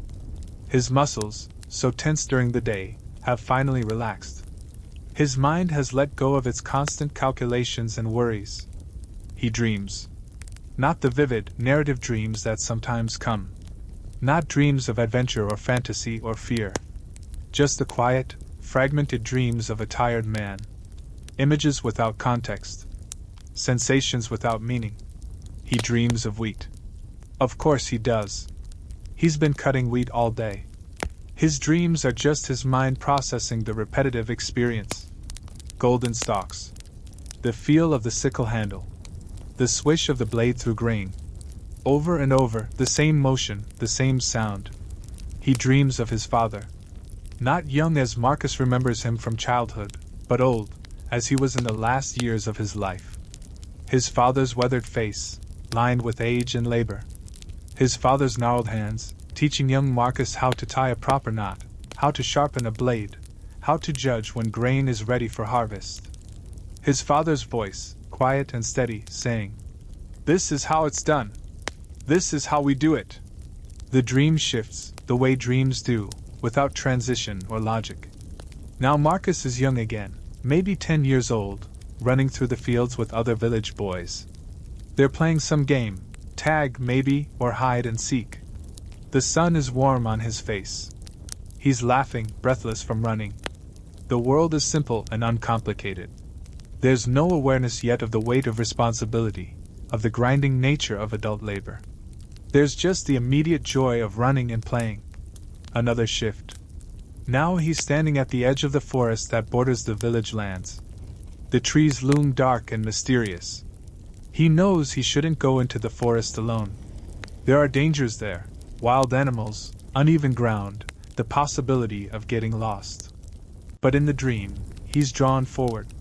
He takes a step into the shadows under the trees. And then another. The forest closes around him, dark and cool and somehow comforting, like being wrapped in a blanket. He hears a voice calling his name. "Marcus! Marcus!" It's Julia's voice, but also not Julia's voice. Younger or older, or somehow different. He turns to look for her but can't see her. The voice continues calling. "Marcus! Come back! Don't go too far!" He tries to answer, to tell her he's here, but his voice won't work. His mouth opens but no sound comes out. He's trying to shout, but it's just silence. Frustration builds in his chest. And then he's awake. Not suddenly, with a gasp or a jolt. Just gradually, awareness returning, the dream fading away like mist in sunlight. He's in his house, on his sleeping mat, with Julia warm beside him. The dream is already dissolving, the details becoming fuzzy and indistinct. He lies still for a moment, reorienting himself. It's still full night. Dark. The fire has burned down to just a faint glow of coals. The only light is a bit of moonlight coming through the gaps in the walls and around the door. Marcus doesn't know what woke him. Sometimes you just wake in the night for no reason. The body's internal rhythms, or perhaps just a noise that your sleeping mind registered as potentially important. He listens carefully. The house is quiet. He can hear Gaius's breathing from the corner, deep and steady. Flavia makes a small sound in her sleep, a quiet murmur, then settles again. Julia breathes slowly beside him. Outside, the village is silent. The night is peaceful. Marcus shifts slightly, trying to find a more comfortable position. His body is still sore from the day's work. His back aches. His hands throb where the blisters broke. These pains are always worse at night, when you're still and not distracted by activity. But pain is just pain. It will fade. It always does. He closes his eyes and tries to return to sleep. But now that he's awake, sleep is elusive. His mind starts working again, despite his desire for it to be quiet. He thinks about tomorrow. More harvesting. Another day of bending and cutting and bundling. The work is perhaps 1/3 done. 3 or 4 more days should finish it, assuming the weather holds. He thinks about the overseer's visit to the village. About the reminder that Maximus's share must be ready by the full moon. About the calculation of how much grain they'll have to give up and how much they'll keep. It should be fine. Should be. But there's always that whisper of anxiety. He thinks about Gaius. About the boy's future. He's growing into a good worker, strong and reliable. But what kind of life will he have? The same as Marcus's? The same as his grandfather's? An endless cycle of planting and harvesting, of hard labor and modest survival? Is there any possibility of something more? Probably not. Social mobility is nearly non-existent for peasants. You're born into a station, and you stay there. The children of farmers become farmers. The children of craftsmen become craftsmen. The children of the wealthy stay wealthy. That's just the way things are. But sometimes Marcus wonders, what if Gaius could learn a trade? Could become a blacksmith or a carpenter or something other than a farmer? Those occupations are still working class, still involve hard physical labor, but there's something different about them. A skill. A craft. Maybe a bit more independence. But trades require apprenticeships, and apprenticeships require connections and often money. Money that Marcus doesn't have. So Gaius will almost certainly be a farmer. And his children will be farmers. And so on. The wheel turns. The cycle continues. Marcus opens his eyes again. Sleep is definitely not coming back anytime soon. He's too restless, his mind too active. Carefully, trying not to disturb Julia, he sits up. His body protests, stiff joints, sore muscles. Getting old is not for the weak. He stands slowly and moves to the door. He opens it quietly and steps outside into the night. The air is cool, almost cold. A stark contrast to the warmth of the house. Marcus pulls his cloak tighter around his shoulders. Above, the sky is brilliant with stars. The moon, nearly full, hangs low in the western sky, bathing the village in pale silver light. The village is like something from a dream. The houses are dark shapes, the paths between them just shadows.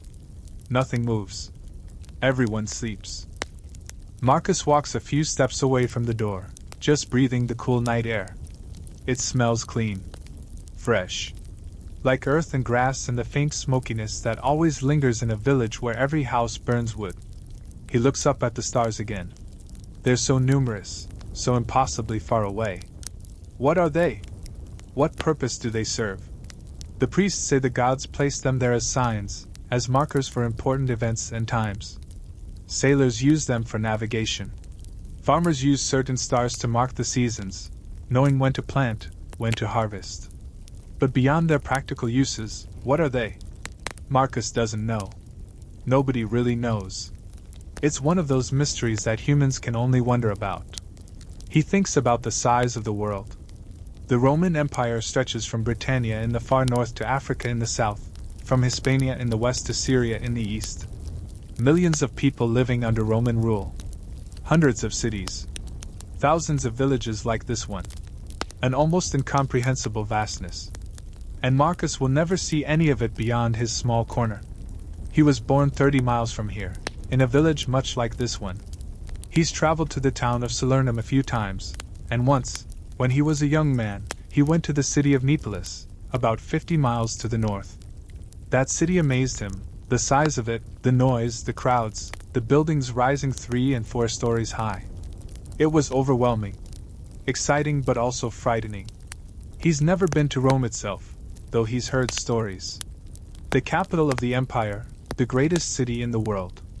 1 million people living in one place. temples and forums and aqueducts and theaters. The Colosseum where gladiators fight. The Circus Maximus where chariot races thrill enormous crowds. The Imperial Palace on the Palatine Hill, where the Emperor lives in unimaginable luxury.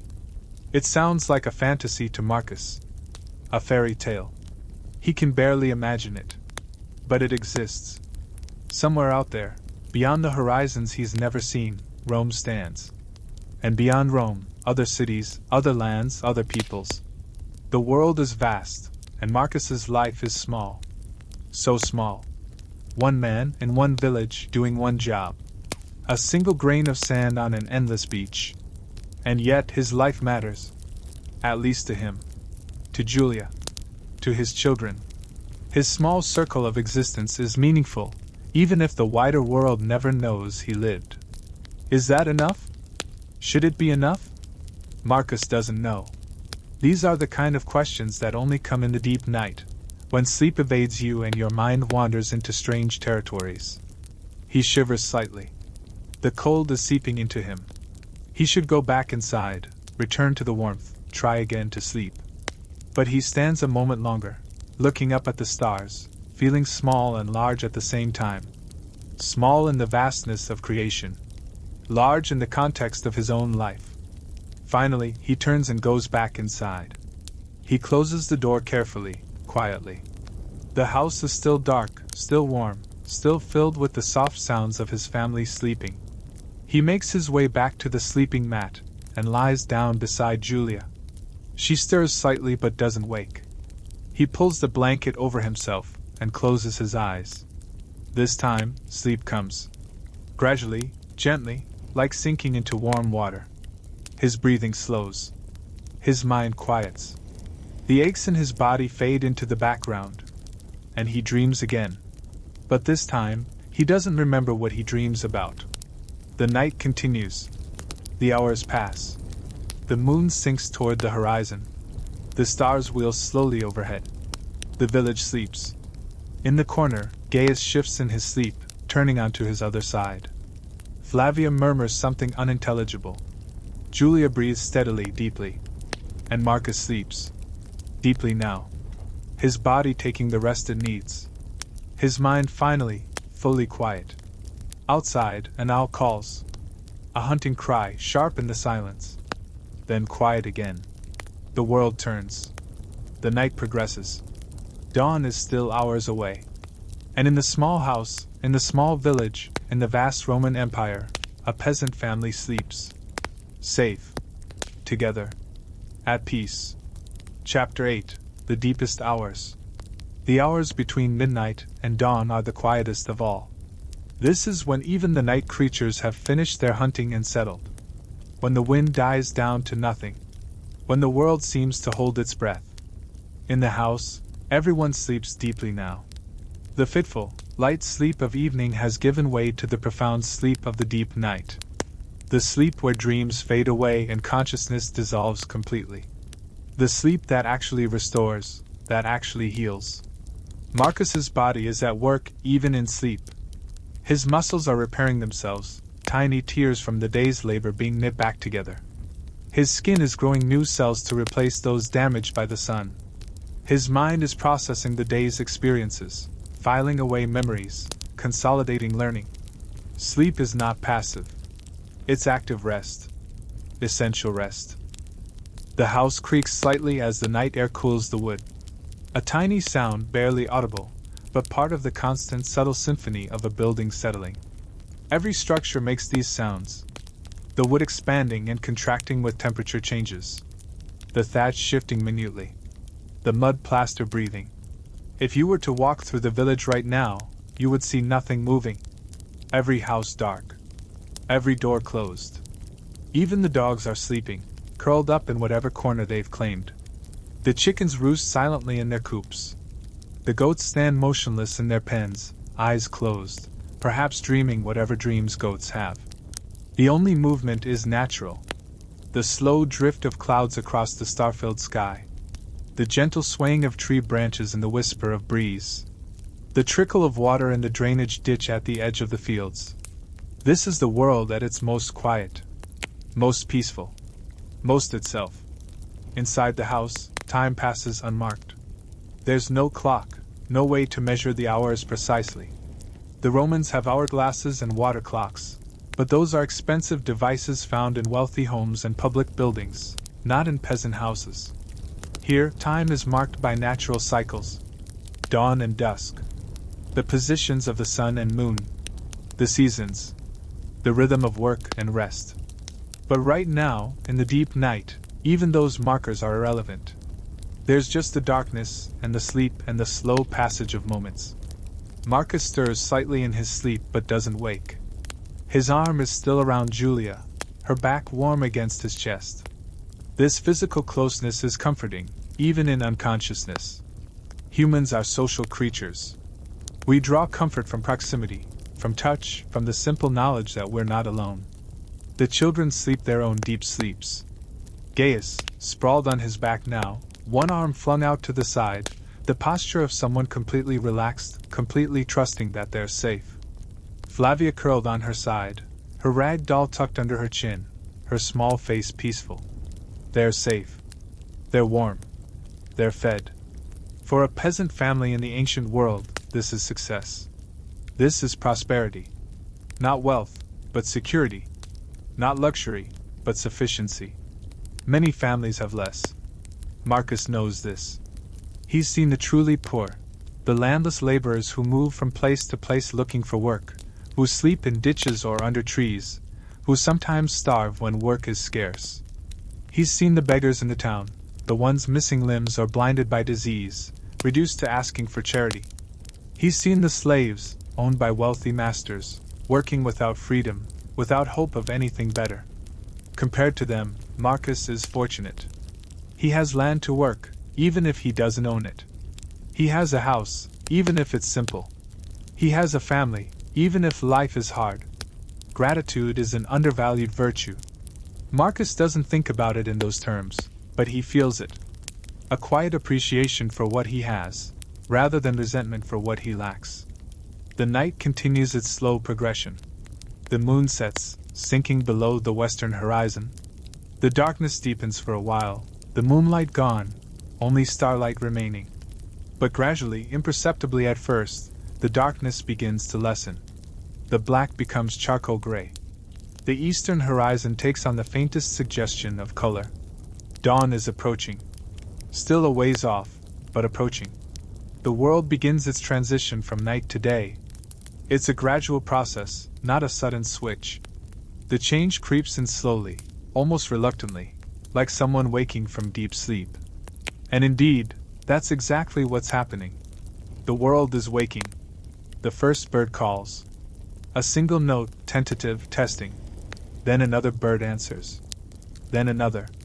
Within minutes, the pre-dawn chorus has begun. Dozens of birds, maybe hundreds, all singing to greet the coming day. Or perhaps to establish territory. Or to attract mates.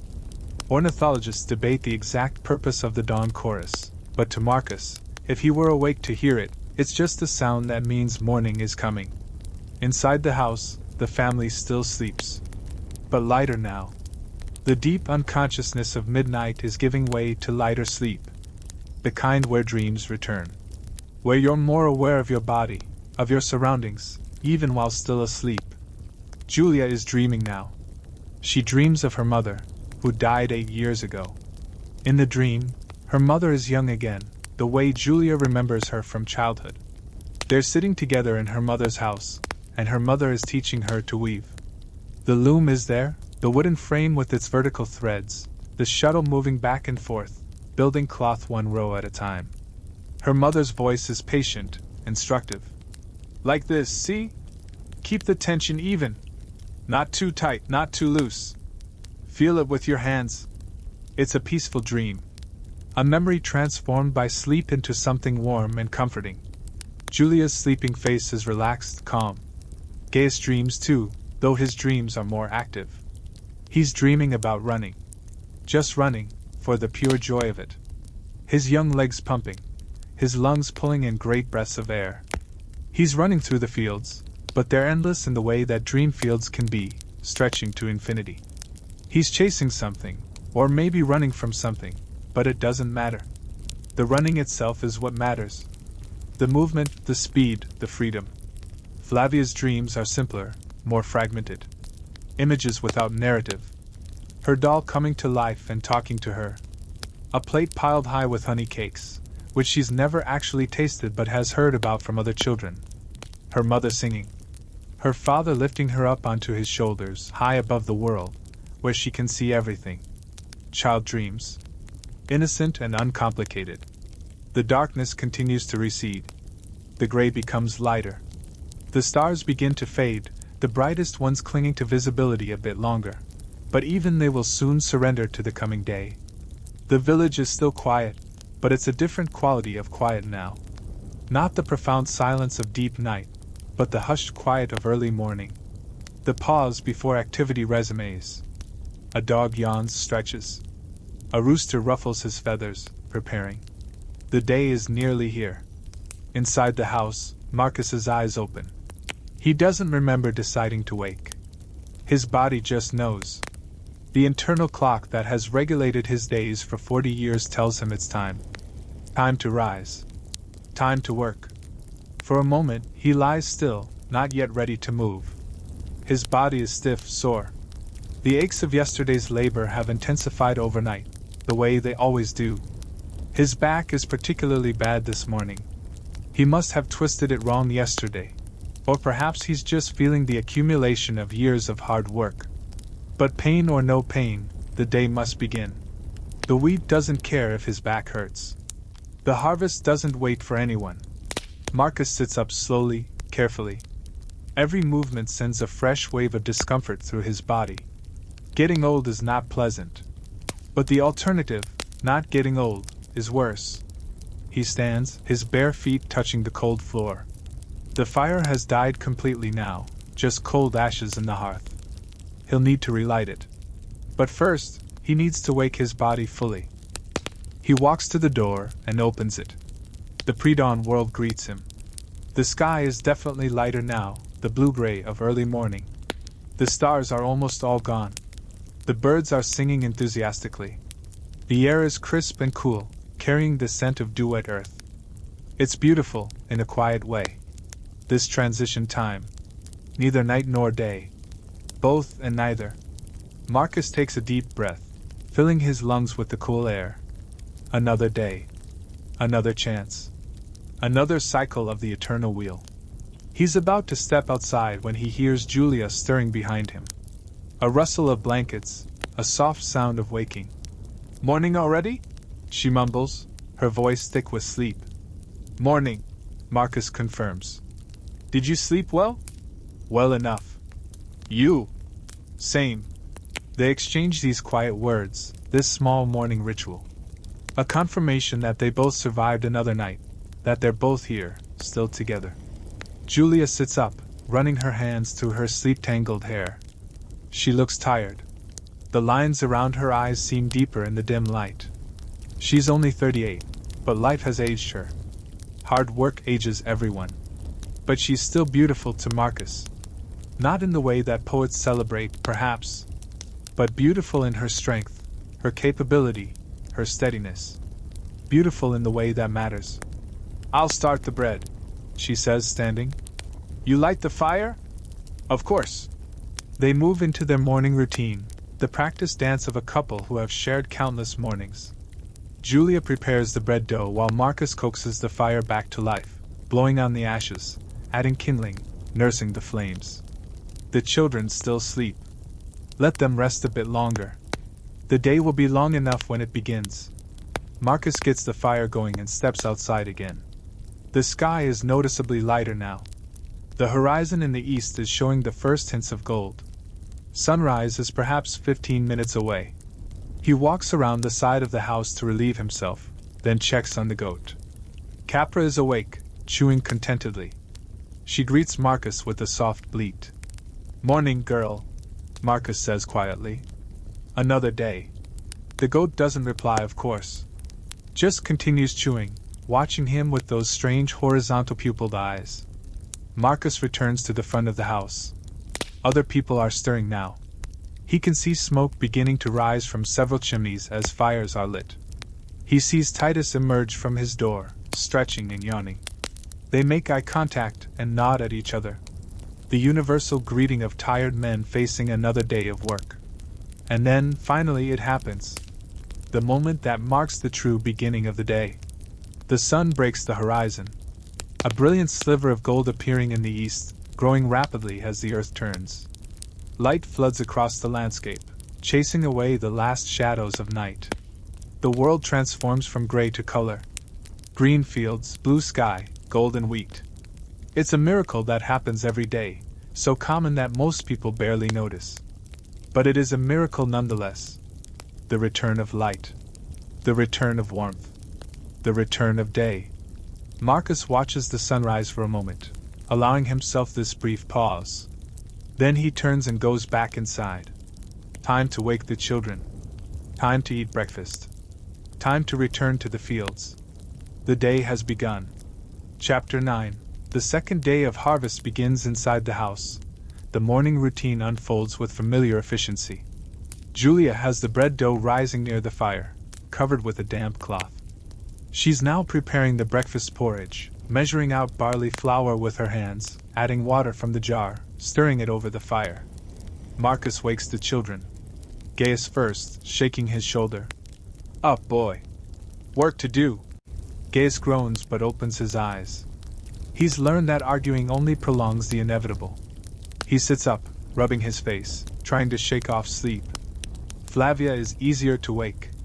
She's naturally an early riser, and she opens her eyes bright and alert when Marcus speaks her name. Morning, Papa, she says cheerfully. Morning, little bird. Help your mother with breakfast. Okay. She bounces up, full of the energy that only children seem to possess in the morning. Marcus watches her go to Julia, asking what she can do to help. Julia hands her a spoon and tells her to stir the porridge while Julia attends to something else. The house fills with the sounds and smells of morning. The crackling of the fire. The burbling of the porridge as it cooks. The yeasty smell of rising bread dough. These are good smells, comforting smells. The smells of home. Marcus sits on the bench, allowing himself a few more moments of rest before the day's labor begins. His back is still sore, but it's loosening up as he moves.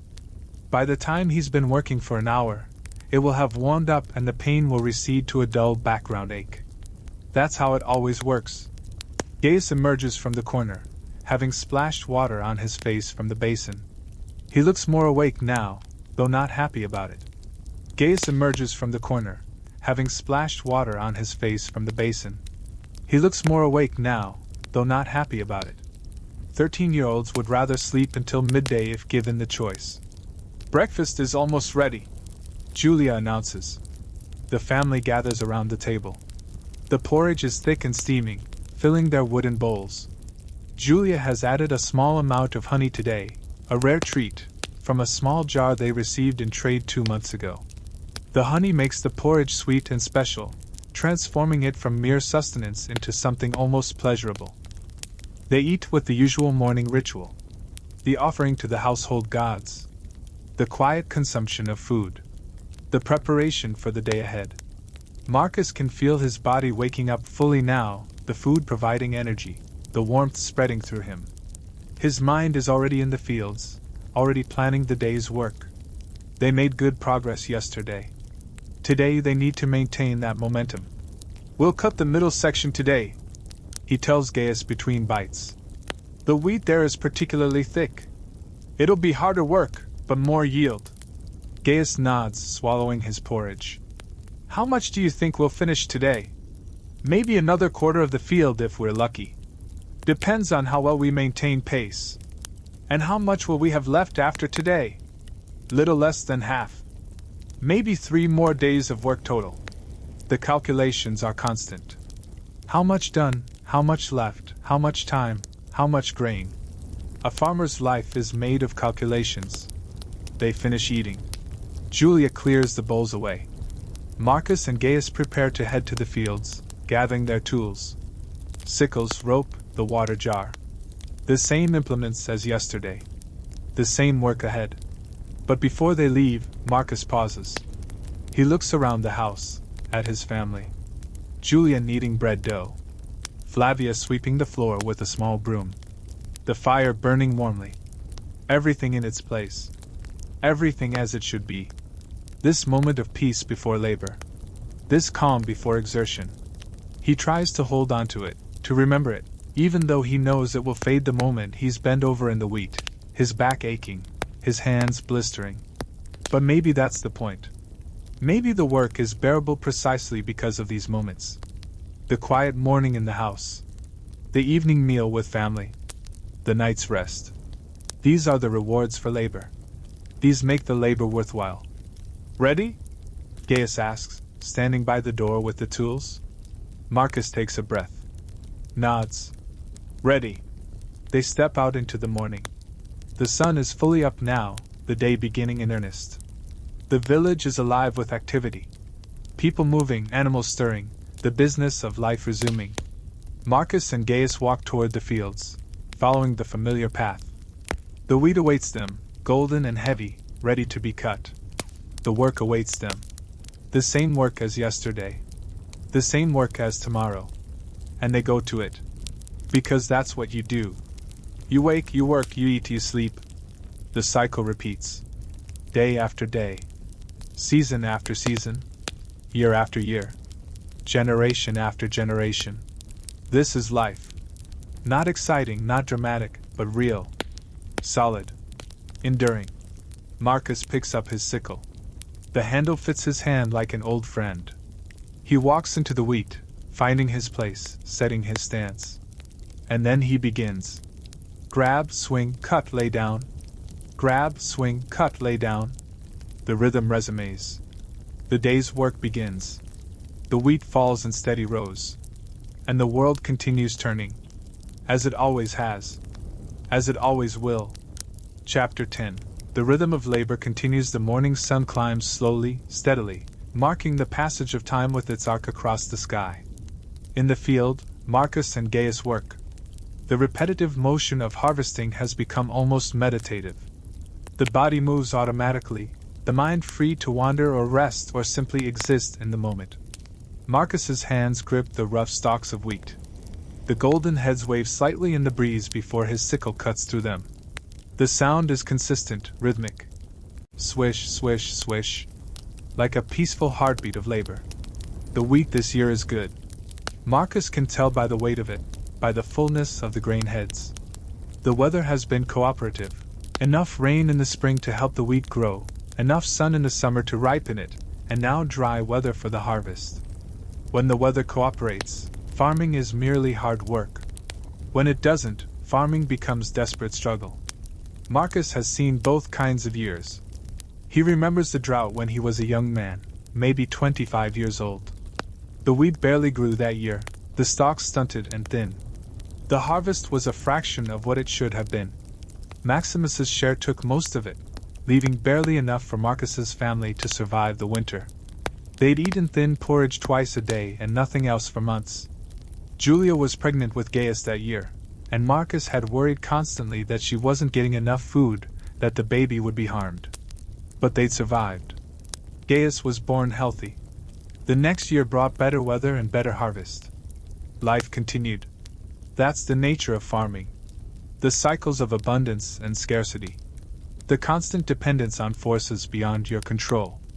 Weather, primarily, but also disease, pests, the whims of landlords, the demands of tax collectors, the chaos of war when it comes near. A farmer is always at the mercy of something. But there's also a kind of freedom in that lack of control. If everything depends on forces beyond you, then you can't be blamed when things go wrong. You did your part. You worked hard. If the wheat still fails, well, that's the will of the gods. Marcus doesn't think about religion constantly, but it's woven into the fabric of his life. The household gods who protect the family. The agricultural deities who influence crops. The spirits who inhabit the land itself. The great gods of the official Roman pantheon. Jupiter, king of gods. Juno, his wife. Mars, god of war. Venus, goddess of love. Minerva, goddess of wisdom. Neptune, god of the sea.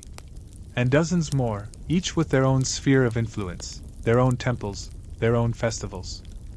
The relationship between humans and gods is transactional. You make offerings, perform rituals, show respect. In return, the gods might favor you with good fortune, or at least not curse you with bad fortune. It's not about deep spiritual connection or personal transformation. It's about maintaining proper relationships with the powers that govern the world.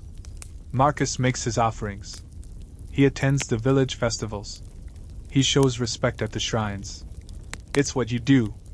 Just as you plant seeds in spring and harvest grain in autumn, you honor the gods throughout the year. It's part of the cycle. Grab, swing, cut, lay down. The sun is higher now. The morning coolness is completely gone. Heat builds steadily. Not oppressive yet, but warming. Marcus can feel sweat beginning to form on his forehead, on his back under the tunic. Gaius works alongside him, moving down his own row of wheat. The boy has found his rhythm now. His movements are becoming more fluid, more efficient. Each year he gets better at this work. Each year he grows stronger and more capable. Soon he'll be a man. Soon he'll marry and have his own family. The thought fills Marcus with a complex mixture of emotions. Pride, certainly, but also a kind of melancholy. Where did the time go? It seems like only yesterday that Gaius was a baby, crying in the night, needing to be held and comforted. Then a toddler, taking his first wobbly steps. Then a young boy, following Marcus around, asking endless questions, wanting to help with everything. Now he's nearly a man. Soon Marcus will be the older generation, the grandfather, watching his children raise their own children. And then someday, Marcus will be gone, and Gaius will be the father, and Gaius's son will be the young man learning to harvest wheat. The wheel turns. Always turning. Marcus straightens up for a moment, pressing his hand against his lower back. The familiar ache is there, constant companion. He looks out over the field, assessing their progress. They've cut a good amount already this morning. The pile of bundled wheat at the edge of the field is growing nicely. In the neighboring field, he can see Titus and his sons also working. Beyond them, other farmers are scattered across their plots, all engaged in the same labor. From this distance, they look like small figures in a vast golden landscape. Humans working the earth, the ancient partnership. Marcus takes a drink from the water jar, the liquid lukewarm but wet and welcome.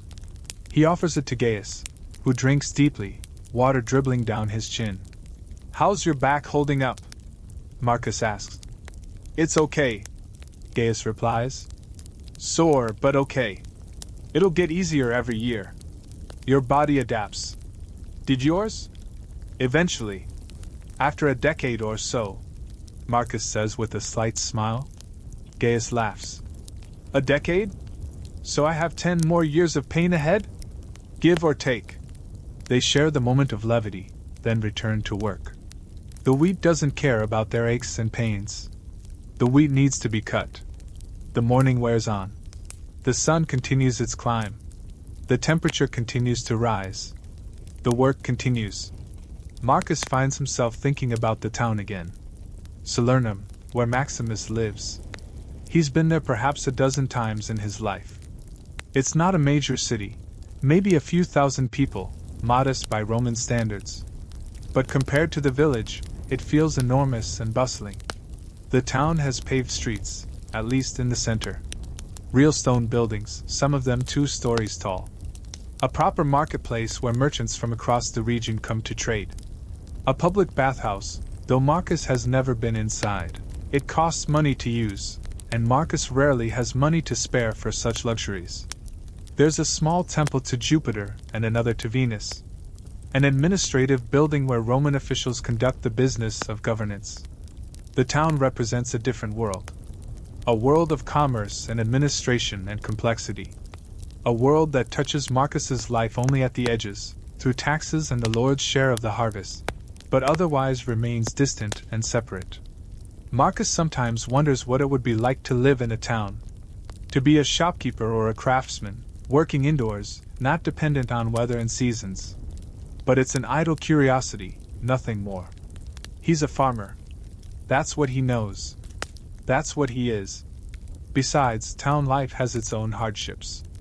Everything costs money there. You can't grow your own food, so you have to buy it. You can't build your own shelter, so you have to pay rent. Town dwellers often seem to work just as hard as farmers, but for coin that they then have to spend just to survive. At least as a farmer, Marcus has some level of self-sufficiency. He grows his food. He lives in his house. He makes or trades for most of what he needs. There's a simplicity to that, even if there's no prosperity. Grab, swing, cut, lay down. The wheat falls in steady, rhythmic rows. Marcus's hands move automatically. His mind continues to drift. He thinks about the empire itself.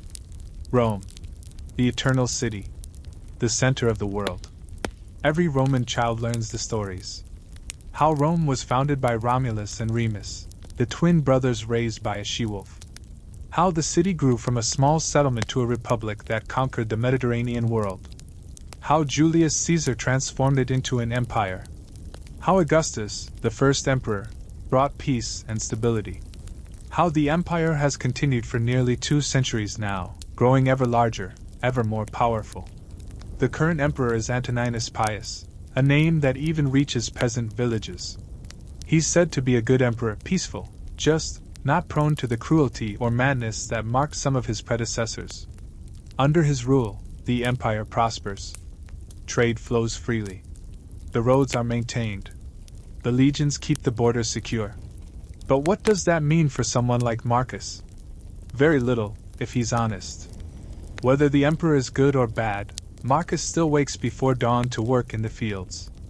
Whether the empire prospers or struggles, Marcus still has to pay taxes and give the Lord his share of grain. The grand movements of history, the rise and fall of emperors, the conquests and defeats, they happen in a realm so distant from Marcus's daily reality that they might as well be myths. Yet he's part of it. He's a Roman citizen, technically. Not that citizenship means much for a peasant. He can't vote. Elections are a thing of the past, replaced by imperial succession. He can't hold office. He can't even afford to travel to Rome to see the sights. But in theory, he has the rights and protections of a Roman citizen. In theory, he's part of the greatest civilization the world has ever known. In practice, he's a farmer. Working land he doesn't own. Growing grain that mostly goes to someone else. Living a life of labor from dawn to dusk, year after year. Is there bitterness in this thought? Perhaps a little. But mostly just acceptance. This is the way things are. This is the way things have always been, for people of his class. Complaining changes nothing. Grab, swing, cut, lay down. The sun reaches its zenith. Midday approaches. Marcus's stomach begins to remind him that breakfast was hours ago. But he wants to finish the current section of wheat before they break for the midday meal. Just a little more. Just a few more rows. He pushes through the tiredness, through the hunger, through the ache in his back and the burning in his shoulders. Just a little more. And then finally, the section is complete. A significant swath of wheat has been cut and bundled. The field is perhaps halfway harvested now. Tomorrow will see them past the halfway point. The day after that, they'll be nearing completion. Let's stop, Marcus says to Gaius. Your mother will bring food soon. They walk to the olive tree, their familiar resting spot, and collapse in the shade. The relief of sitting, of not bending and cutting, is immense. Marcus leans back against the tree trunk and closes his eyes for a moment. His body throbs with exhaustion. Every muscle aches. His hands are raw and blistered. His back feels like it's been beaten with clubs. But this is the good kind of tired, if there is such a thing. The tired that comes from honest work. The tired that earns rest. Gaius is sprawled on the ground, limbs loose, breathing hard.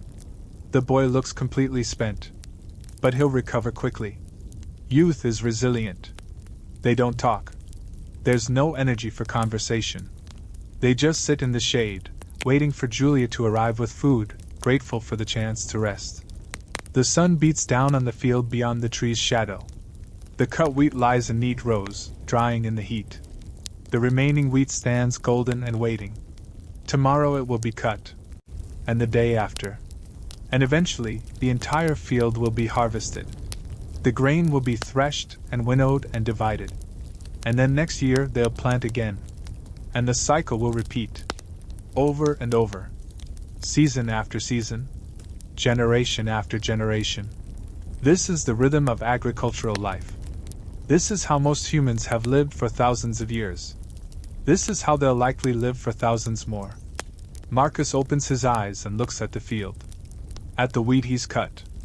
At the labor of his hands made visible. It's not much, in the grand scheme of things. But it's something. It's his contribution to the eternal cycle. His small part in the great wheel of existence. And maybe that's enough. Chapter 11. The afternoon continues. Julia arrives with the midday meal just as Marcus expected.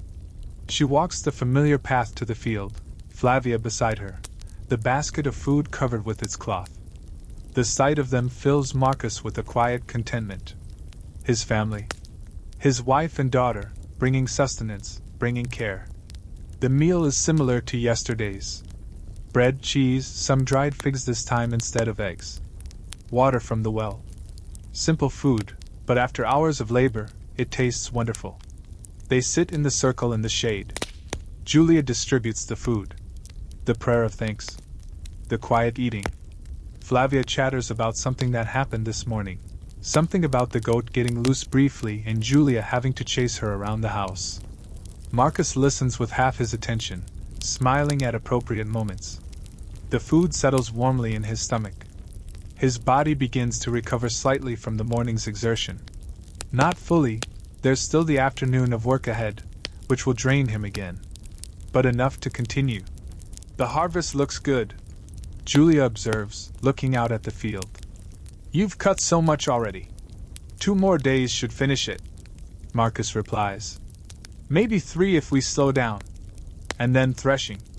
And then threshing, he agrees. I'll need to prepare food for the threshing day. We'll need to feed many people. The communal threshing is a village event. Everyone comes together to work, and the tradition is that each family contributes food to a shared meal. It's one of the few times the village truly functions as a community, everyone working toward a common goal. Make your porridge, Marcus suggests. And maybe some of that vegetable stew if we have enough vegetables. I was thinking the same thing. I'll use the last of the dried peas, and there are carrots and onions from the garden. They discuss the practical details. Who will help with what? How much grain they'll need to set aside for Maximus. How much they'll keep for themselves. Whether they should try to trade some grain for other goods, and if so, what they need most. These conversations are the ongoing negotiation of household management. Everything is a balance. Everything requires planning and careful allocation of limited resources. Flavia finishes eating and asks if she can explore near the edge of the field. Julia gives permission but warns her not to go far. The girl scampers off, happy to have a bit of freedom, and Julia watches her go with the ever-present vigilance of a mother. She's growing so fast, Julia says quietly. They both are, Marcus agrees, glancing at Gaius. Soon we'll have grandchildren. Not too soon, I hope. Gaius still has much to learn. He's learning well. You're teaching him well. The compliment settles warmly over Marcus. He nods acknowledgement but doesn't elaborate. Praise makes him uncomfortable, even from his wife. He just does what needs to be done. That's all. They finish eating. Julia packs up the remaining food and the empty containers. She stands, brushing crumbs from her tunic. I should get back, she says. There's weaving to do, and I want to pull more carrots before evening. Marcus stands too, groaning slightly as his body protests. The brief rest has allowed his muscles to stiffen up again. Getting back to work will hurt for the first few minutes until everything loosens once more. Julia leans in and kisses his cheek. A small gesture, but meaningful. Don't work too hard, she says softly. I never do. He lies with a slight smile. She smiles back, then calls to Flavia. The girl comes running from wherever she was exploring, and together they head back toward the village. Marcus watches them go until they're out of sight. Then he turns to Gaius. Ready for the afternoon? Gaius nods, though without enthusiasm. The boy is tired. But he's learning to push through tiredness. That's part of becoming a man. They pick up their sickles and return to the wheat. The afternoon session begins. The sun is at its hottest now. The worst time to be working, but there's no choice. The harvest must continue. Marcus can feel the heat beating down on his head, on his neck, on his exposed arms. By evening, his skin will be even darker, his face even more sun-weathered. But he's long since stopped thinking about such things. Vanity is a luxury for the wealthy. Peasants just try to survive. Grab, swing, cut, lay down. The rhythm resumes. The wheat falls. The bundles grow. Marcus's mind drifts again. A self-defense mechanism, really. If you think too much about how much work is left, how hot you are, how much your body hurts, the task becomes unbearable. Better to let the mind wander, to think about other things, or to think about nothing at all. He thinks about the changing seasons. Summer is ending, giving way to autumn. Soon the weather will cool further. Rain will become more frequent. Eventually, winter will come with its cold, and its short days and its dormant fields. Winter is both a blessing and a curse for farmers. A blessing because the work lets up. No planting, no tending, no harvesting. Just maintaining the house, caring for the animals, surviving the cold. Time to rest, relatively speaking. Time to repair tools, to make things, to visit with neighbors. But also a curse because food becomes scarcer. The harvest has to last until next summer. If you miscalculated, if the harvest wasn't sufficient, winter becomes a time of hunger and hardship. People die in winter, especially the old, the young, the weak. The cold and the lack of food take their toll. This year should be fine. The harvest is good. They'll have enough grain. Julia has preserved vegetables. They have some dried fish, some preserved meat. The goat will continue to give milk through most of the winter. They'll be okay. But there's always that underlying anxiety. That awareness that you're just one bad break away from disaster. One illness. One accident. One failure of the harvest. One harsh demand from the landlord. Peasant life is perpetually precarious. There's no safety net. No savings to fall back on. Just day to day, season to season survival. Marcus pushes these thoughts away. Worrying about potential disasters doesn't prevent them. Better to focus on the task at hand. Cut the wheat. Bundle it. Move on to the next row. Grab, swing, cut, lay down. Gaius is singing again, softly under his breath. A different song today. Something about sailors and the sea. Marcus has never seen the sea, though he knows it's not far away, maybe 20 or 30 miles to the west. Some villagers have gone there, have seen the vast expanse of water, the waves, the ships. They come back with stories of how big it is, how it stretches to the horizon and beyond. Marcus would like to see the sea someday. Just once. To stand on the shore and look out at something so immense. But he probably never will. There's always too much work. Too many responsibilities. Too many reasons to stay where you are. And honestly, what difference would it make? Seeing the sea wouldn't change his life. He'd still be a farmer. He'd still have wheat to harvest and fields to tend. He'd just have one more memory, one more experience. Maybe that would be enough. Maybe not. The afternoon wears on. The sun begins its long descent toward the western horizon. The heat remains intense but slowly, gradually, begins to ease. Marcus's body is beyond exhaustion now. He's running on pure determination and muscle memory. His mind is foggy. His limbs feel heavy. Each cut of the sickle requires conscious effort. But he continues. Because that's what you do. You continue until the work is done or until your body literally cannot go on. Gaius is struggling too. Marcus can see it in the boy's movements, in the way his shoulders slump, in the slowness of his cutting. But he's not complaining. He's learning the most important lesson of all, that sometimes life is hard and painful and exhausting, and you do it anyway. Finally, As the sun touches the horizon, Marcus calls a halt. That's enough. We've done enough today. Gaius straightens up immediately, relief flooding his face. Thank the gods. They gather their tools and survey the day's work. They've harvested nearly another quarter of the field. The pile of bundled wheat has grown substantially. Tomorrow should see them past the halfway point. 2 more days after that will finish the job. They walk back to the village slowly, their bodies moving stiffly.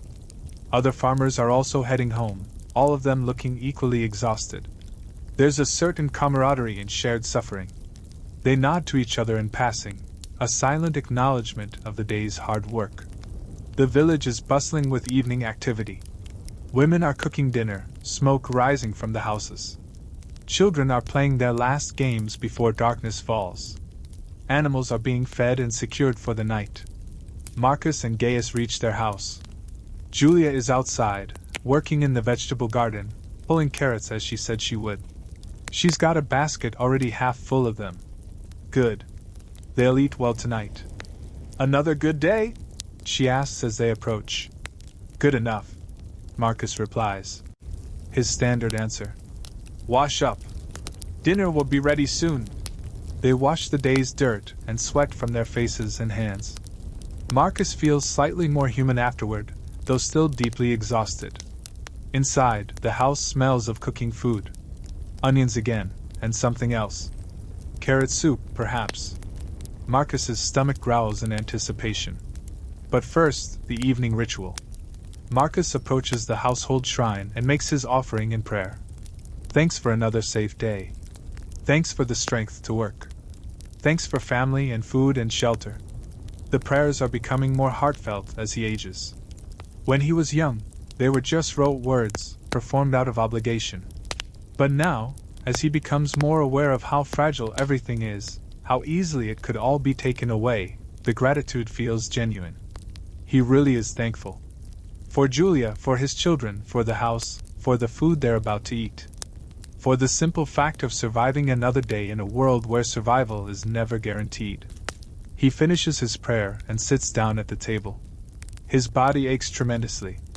Every joint, every muscle. Getting old is a process of accumulating small pains until they form one large constant ache. But there's dinner coming. And after dinner, rest. And tomorrow he'll do it all again. The cycle continues. As it always has. As it always will. Chapter 12. Evening meal and family time. The evening meal tonight is particularly good. Julia has made a rich carrot and onion soup, cooked with some of the salted pork they've been saving for a special occasion. The broth is thick and flavorful, the vegetables tender, the meat a welcome source of protein and fat. There's also fresh bread, baked this morning, still soft and slightly warm from being near the fire. And Julia has prepared a dish of cooked greens, some kind of wild plant she gathered from the edge of the forest, cooked with garlic and olive oil. It's a feast by their standards. Not every meal can be this varied or this filling. But during harvest time, when the men are working so hard, Julia tries to provide better food. They need the energy. They need the sustenance. The family gathers around the table. The offering to the household gods. The prayer of thanks. And then they eat. Marcus savors every bite. The soup is rich and warming, filling his empty stomach with welcome heat. The pork is salty and savory, a texture and flavor they don't get often. The bread is perfect, crusty on the outside, soft on the inside, with that slightly sour taste that comes from good fermentation. He eats slowly, deliberately, appreciating the food. After a day of hard labor, this meal is more than just nutrition. It's comfort. It's reward. It's a tangible reminder of why the work matters.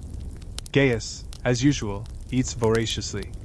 The boy consumes nearly half the soup himself, along with most of a loaf of bread. Where does he put it all? Marcus watches with a mixture of amusement and mild concern. They need to make sure there's enough food to last through winter, and Gaius's appetite alone could threaten their stores. But you can't begrudge a growing boy his food. He needs it to fuel his development. Soon enough he'll be full-grown and his appetite will stabilize. Flavia eats more daintily, as always. She's reached that age where she's becoming conscious of manners, of proper behavior. She's trying to emulate her mother, copying Julia's movements, her way of eating. It's sweet to watch, Marcus thinks. This little girl trying to become a little woman. In a few years, she'll be helping Julia with all the household tasks. In 10 years, she'll be married herself, managing her own household, raising her own children. Time moves so quickly. Too quickly. Papa, Flavia says suddenly, can you tell us a story tonight? Marcus looks at her, surprised. A story? Yes. Please? You haven't told us a story in a long time. She's right. Marcus used to tell the children stories in the evenings when they were younger. Myths he'd heard from traveling storytellers, or tales from his own childhood, or sometimes stories he just made up. But as they've gotten older and the work has gotten harder, that tradition has fallen away. I'm very tired tonight, little bird, Marcus says gently. Please? Just a short one? He looks at Julia, who smiles slightly and gives a small nod. She thinks he should do it. Marcus sighs, but it's not an unhappy sigh. All right. Just a short one. Flavia claps her hands excitedly. Even Gaius, trying to maintain his teenage air of being too old for such things, looks interested. They finish eating and clear away the dishes. Then they gather closer to the fire. Julia sits on the bench, Flavia curled up beside her. Gaius sits on the floor, leaning back against the wall. Marcus settles into his spot and thinks about what story to tell. Have I told you? He begins. About how the goat got her beard. Flavia shakes her head enthusiastically. Gaius shrugs. He might have heard it before, but he doesn't mind hearing it again. Well, Marcus continues, settling into the storytelling voice he remembers from his own father. Long ago, when the gods first created animals, the goat was very proud. She thought she was the most beautiful of all creatures. She would parade around, showing off her smooth coat and elegant horns. But the other animals grew tired of her pride. The horse said, "You're not more beautiful than me with my flowing mane." The peacock said, "Your horns are nothing compared to my magnificent tail." Even the little rabbit said, "At least my ears are soft and pleasant, not hard and sharp like yours." The goat was very upset. She went to the goddess Juno and said, "Great goddess, please make me even more beautiful, so all the other animals will admit I am the fairest." Juno looked at the proud goat and decided to teach her a lesson about vanity. She said, "Very well, I will give you a special feature that no other animal has. You will have a beard growing from your chin, marking you as unique and special." The goat was delighted. She thought a beard sounded very distinguished. But when it grew in, she realized it was scruffy and unkempt, not elegant at all. The other animals laughed at her. "Look at the goat with her silly beard," they said. "She wanted to be the most beautiful, and now she's the strangest looking of all." The goat ran back to Juno and said, "Please, goddess, take away this beard. I've learned my lesson about pride." But Juno said, "No, you asked for a special feature, and I gave you one. The beard will remain, and all goats after you will have beards too, so you'll always remember the price of excessive pride. And that's why goats have beards to this day." Marcus finishes the story and looks at his audience. Flavia is smiling, satisfied. Gaius is trying not to smile but failing. Julia has a warm expression on her face. "Is that really why goats have beards?" Flavia asks. "Well, that's what the story says," Marcus replies. "Whether it's true or not, who can say? But it's a good lesson, isn't it? About being too proud." Flavia nods seriously, as if she's absorbing profound wisdom. The fire crackles in the hearth. The house is warm and peaceful. For a moment, the exhaustion of the day fades away, replaced by this simple contentment. The family together, sharing a story, enjoying each other's company. These moments are what make life worthwhile. Not the grand events or the major accomplishments, but these small, quiet times of connection and peace. Julia stands and begins preparing the children for bed. Flavia needs help changing into her sleeping tunic.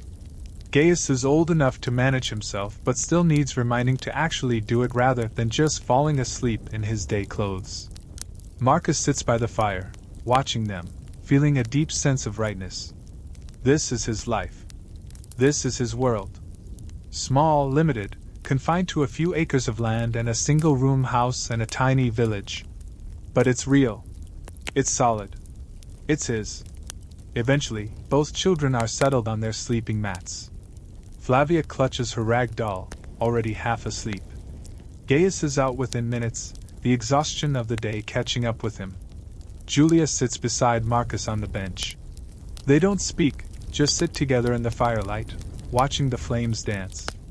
After a while, Julia says quietly, "Thank you for the story. Flavia loved it. I'd forgotten how much I used to enjoy telling them." Marcus replies, "You should do it more often, while they're still young enough to want to hear them." "You're right. I will." Another silence. Comfortable. Easy. "Marcus," Julia says after a moment, "are you happy?" The question surprises him. They don't usually talk about such things. Happiness is not really a concept that peasants dwell on much. You survive, you endure, you find small pleasures where you can. But happy? That's almost too abstract to consider. But Julia is waiting for an answer, so Marcus thinks about it carefully. "I don't know if happy is the right word," he says slowly. "My back hurts. I'm tired all the time. The work never ends." He pauses, staring into the dancing flames of the hearth fire. The question Julia has asked is not one he's accustomed to considering. Happiness is not something peasants discuss much. You survive. You endure. You find what satisfaction you can in the small moments between the grinding labor. But Julia is waiting, and after 22 years of marriage, Marcus has learned that when she asks a question like this, she genuinely wants an answer. Not a dismissal. Not a deflection. An honest answer. But, he continues, choosing his words carefully, "I have you. I have Gaius, who's growing into a strong young man. I have Flavia, who still calls me Papa and wants to hear my stories. We have this house. It keeps out the rain and the cold. We have the goat, who gives us milk. We have grain in the storage jar and food to eat tonight." He turns to look at his wife. In the firelight, he can see the lines around her eyes, the strands of gray in her dark hair, the rough, work-worn texture of her hands. She's not the young 16-year-old girl he married. But then, he's not the 18-year-old boy either. "The harvest is good this year," he says. "We're all healthy. No sickness. No injury. Maximus is a fair landlord, we could have worse. The Emperor keeps the peace, there's no war here, no bandits, no chaos. We have neighbors who help when help is needed. We have the household gods watching over us." Marcus pauses again, considering. "So, yes. Maybe I am happy. Not in the way the poets talk about in their songs. Not the happiness of wine and feasting and celebration. But content. Satisfied. Grateful for what we have rather than bitter about what we lack." He looks back at the fire. "Every morning I wake up and I'm still here. You're still here. The children are still here. That's more than many people can say. So yes, Julia. In the ways that matter, I think I am happy." Julia squeezes his hand gently. Her palm is as rough and calloused as his own, matching marks from matching labor. "That's all anyone can ask for," she says softly. "To be content with what you have. To appreciate the life you're given." They sit in companionable silence for several more minutes. The fire crackles and pops. A log settles, sending up a small shower of sparks. The warmth radiates outward, filling the small space, keeping the autumn nights chill at bay. Marcus thinks about his father, who used to sit in this same spot, in front of this same hearth. Who worked these same fields. Who faced the same challenges, the same uncertainties, the same cycles of planting and harvest. His father lived to be 53, a good age for a peasant farmer. He died in his sleep one winter night, peacefully, after a full day's work. It was, Marcus reflects, a good death. Better than dying young, better than dying in pain or fear or violence. His father simply went to sleep and didn't wake up. The gods were merciful. Will Marcus have such a death? He doesn't know. No one knows when or how their end will come. But he hopes, if he's given the choice, to die like his father. Having lived a full life.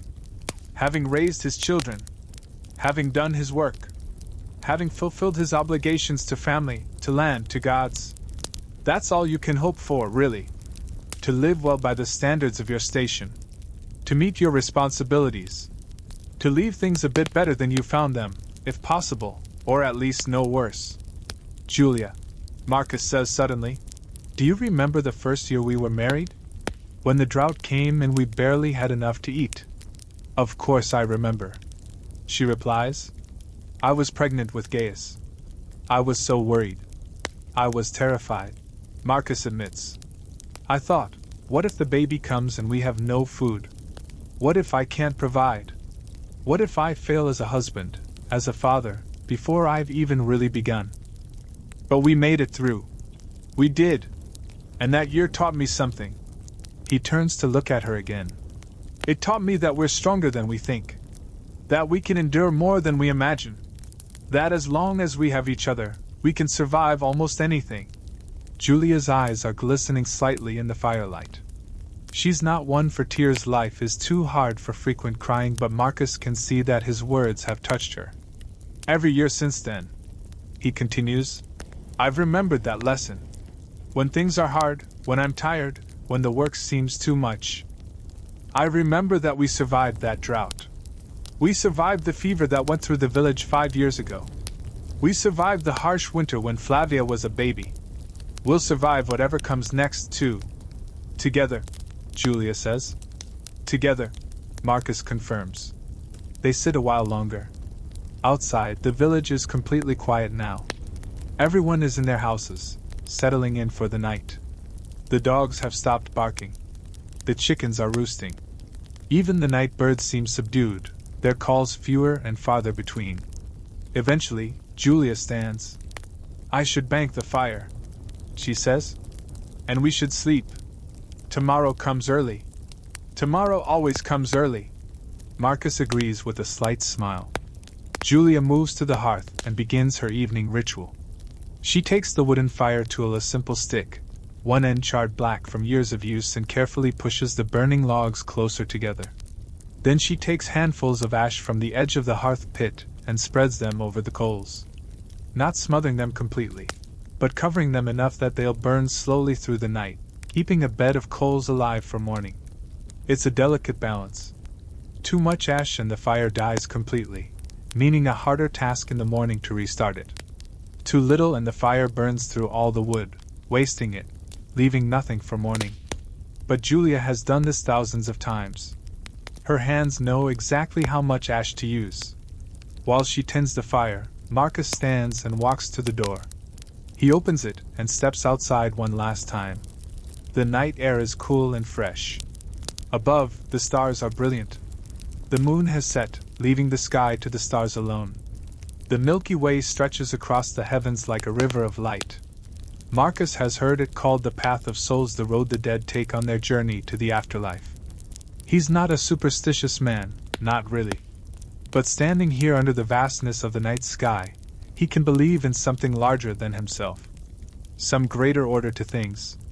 Some purpose or meaning beyond just the daily grind of survival. Or maybe not. Maybe there's no grand meaning. Maybe life is just this work and rest, birth and death, the turning of seasons. Maybe that's enough. Maybe that's all it needs to be. Marcus takes a deep breath of the night air, then turns and goes back inside. He closes the door carefully, making sure the latch catches. It's not a strong door, a determined person could easily break it down, but it's enough to keep out animals and the worst of the weather. Julia has finished with the fire. The coals glow dully beneath their blanket of ash. The house is already beginning to cool, but enough heat remains to keep them comfortable through the night. Marcus moves through the darkened room carefully. He can make out the shapes of his children sleeping in their corner. Gaius's larger form, sprawled in the careless posture of youth. Flavia's smaller shape, curled up with her doll. Both breathing slowly and deeply, lost in the oblivion of exhausted sleep. He and Julia go to their sleeping mat. They've gone through their routine so many times that they don't need light to navigate it. They lie down, pulling the wool blanket over themselves. Julia settles with her back against Marcus's chest. His arm goes around her waist, his hand resting on her stomach. This is how they've slept for 22 years. Close. Connected. Finding comfort in physical proximity. Marcus? Julia whispers. Yes? Thank you. For answering my question honestly. For the story tonight. For everything. You don't need to thank me. Marcus replies quietly. We're partners. We take care of each other. I know. But still. Thank you? Marcus doesn't respond with words. He just pulls her a bit closer, and she nestles back against him. The conversation is over. Sleep is approaching. Marcus closes his eyes. His body is exhausted, every muscle aching, every joint stiff, his hands raw from the day's labor. But it's the good kind of exhaustion. The kind that comes from honest work. The kind that earns rest. His mind begins to slow. The constant churning of thoughts and worries and calculations begins to quiet. The tension in his body starts to release. He thinks about tomorrow. More harvesting. More cutting and bundling. The same work as today, as yesterday, as the day before. But he doesn't dread it. It's just what needs to be done. And then, after the harvest is complete, there will be threshing. And after threshing, winnowing. And after all that, the division of grain. And then preparations for winter. And then winter itself, with its relative rest. And then spring will come, and planting, and the cycle will begin again. The same cycle his father followed. And his grandfather. And his great-grandfather, going back through generations unknown and unnamed. All the way back to the first farmer who ever planted a seed and waited for it to grow. There's a kind of immortality in that continuity. Marcus himself will die someday, he knows this, accepts it. But the work will continue. Gaius will take over this plot of land. And Gaius's son after him. The fields will be plowed and planted and harvested, season after season, century after century. Long after Marcus is gone and forgotten, wheat will still grow in this field. Peasant farmers will still bend their backs to cut it. Families will still gather around fires in the evening, eating bread made from grain grown in this soil. That thought is somehow comforting. He's part of something larger and more enduring than his individual life. Marcus's breathing deepens. His muscles go slack. The aches fade into the background. The boundary between waking and sleeping becomes blurred, indistinct. He's aware of Julia's warmth against him. The softness of the sleeping mat beneath him. The faint glow of the banked fire. The quiet breathing of his children. And then awareness begins to slip away. Thoughts dissolve into fragments, then into nothing. The day releases its hold on him. He sleeps. And in sleeping, Marcus dreams, though he won't remember these dreams when he wakes. He dreams of golden wheat stretching to the horizon. He dreams of his father's weathered hands teaching him to tie knots. He dreams of Julia as a young bride, shy and uncertain. He dreams of Gaius as a baby, and Flavia taking her first steps. He dreams of the land itself, this small plot of earth that has sustained his family. The soil dark and rich, full of countless tiny lives invisible to the eye. The wheat growing from seed to stalk to golden grain. The cycle of death and rebirth that happens in the earth every year. He dreams of Rome itself, though he's never seen it. The great capital rising in his imagination as something vast and glorious, and somehow unreal. Marble temples gleaming in the sun. Crowds of people beyond counting. The emperor in his palace, surrounded by unimaginable luxury. But even in his dream, Marcus feels no envy. That world is not his world. Those concerns are not his concerns. He's a farmer. His world is measured in acres, not empires. His wealth is measured in sacks of grain, not gold. His monuments are the wheat he grows and the children he raises. The dreams shift and change, the way dreams do. flowing from one image to another without logic or transition. But underlying them all is a sense of peace, of contentment, of a life fully lived within its proper sphere. The night deepens. The hours pass silently. In the house, the family sleeps. Outside, the village sleeps. The world sleeps. The stars wheel slowly overhead, marking the passage of time in their ancient, eternal dance. The moon has set. Dawn is still hours away. This is the deepest part of night, when even the nocturnal creatures have finished their hunting and settled into their own rest. In the hearth, the coals glow beneath their blanket of ash. Barely visible, just the faintest red glow. But alive. Waiting for morning, when Marcus will uncover them and coax them back into flame. When the cycle will begin again. Because that's the fundamental truth of peasant life, of agricultural life, of human life itself. The cycles never end. Day follows night follows day. Season follows season. Generation follows generation. Birth, growth, death, rebirth. Marcus is part of that cycle. Not standing apart from it, not transcending it, but fully embedded within it. Part of the great wheel of existence that turns and never stops. And there is peace in that. In accepting your place. In doing your work. In living your life as fully and honestly as you can within the circumstances you're given. Marcus will never be remembered by history. His name will be forgotten within a generation or two of his death. No one will write about him, sing about him, commemorate him. The great historians of Rome are chronicling emperors and generals and senators. Not peasant farmers in small Italian villages. But in this moment, in this house, in this life, Marcus is everything. He is the center of his family's world. He is the provider, the protector, the foundation upon which their lives are built. And that is enough. More than enough. It is everything. The night continues. The hours pass. And in the silent darkness, in a small house in a small village in the vast Roman Empire, a peasant farmer named Marcus sleeps the deep, dreamless sleep of honest exhaustion. Safe. Warm. Content. His work for the day is done. His family is cared for.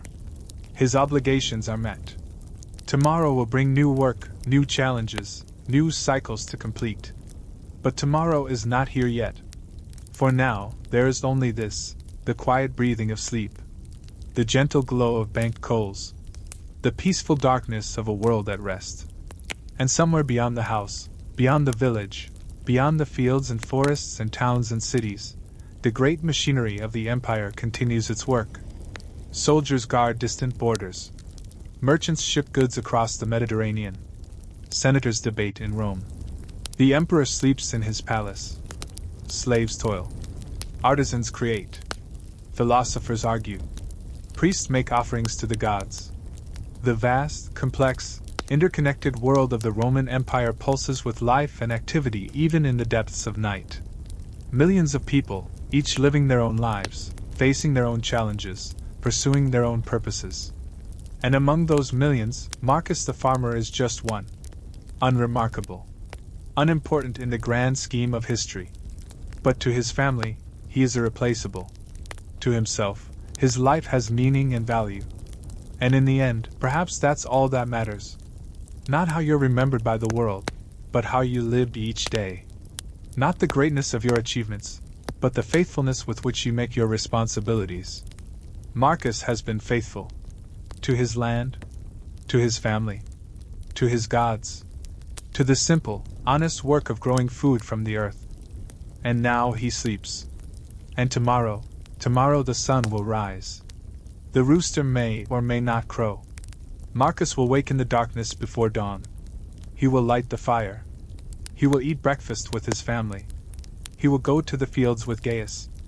He will cut wheat, bundle it, stack it, hour after hour, until the day is done. And the day after that, the same. And so on, through the completion of the harvest. Through the threshing and winnowing. Through the winter and into the spring. Through the planting and tending and growing. Through another year. And another. And another. Until his years are complete, and he passes the work to the next generation, and takes his place among the ancestors who came before. The wheel turns. The cycle continues. The wheat grows and is harvested. Bread is baked. Life goes on. This is the way it has always been. This is the way it will always be. Simple. Ordinary. Unremarkable. And somehow, in its very ordinariness, profound. And beautiful. And enough. Sleep now, Marcus. Sleep, Julia. Sleep, Gaius and Flavia. Sleep, village. Sleep, world. The night is deep and peaceful. The stars shine overhead. All is well. All is as it should be. And in the morning, life will continue. But for now, sleep. Just sleep.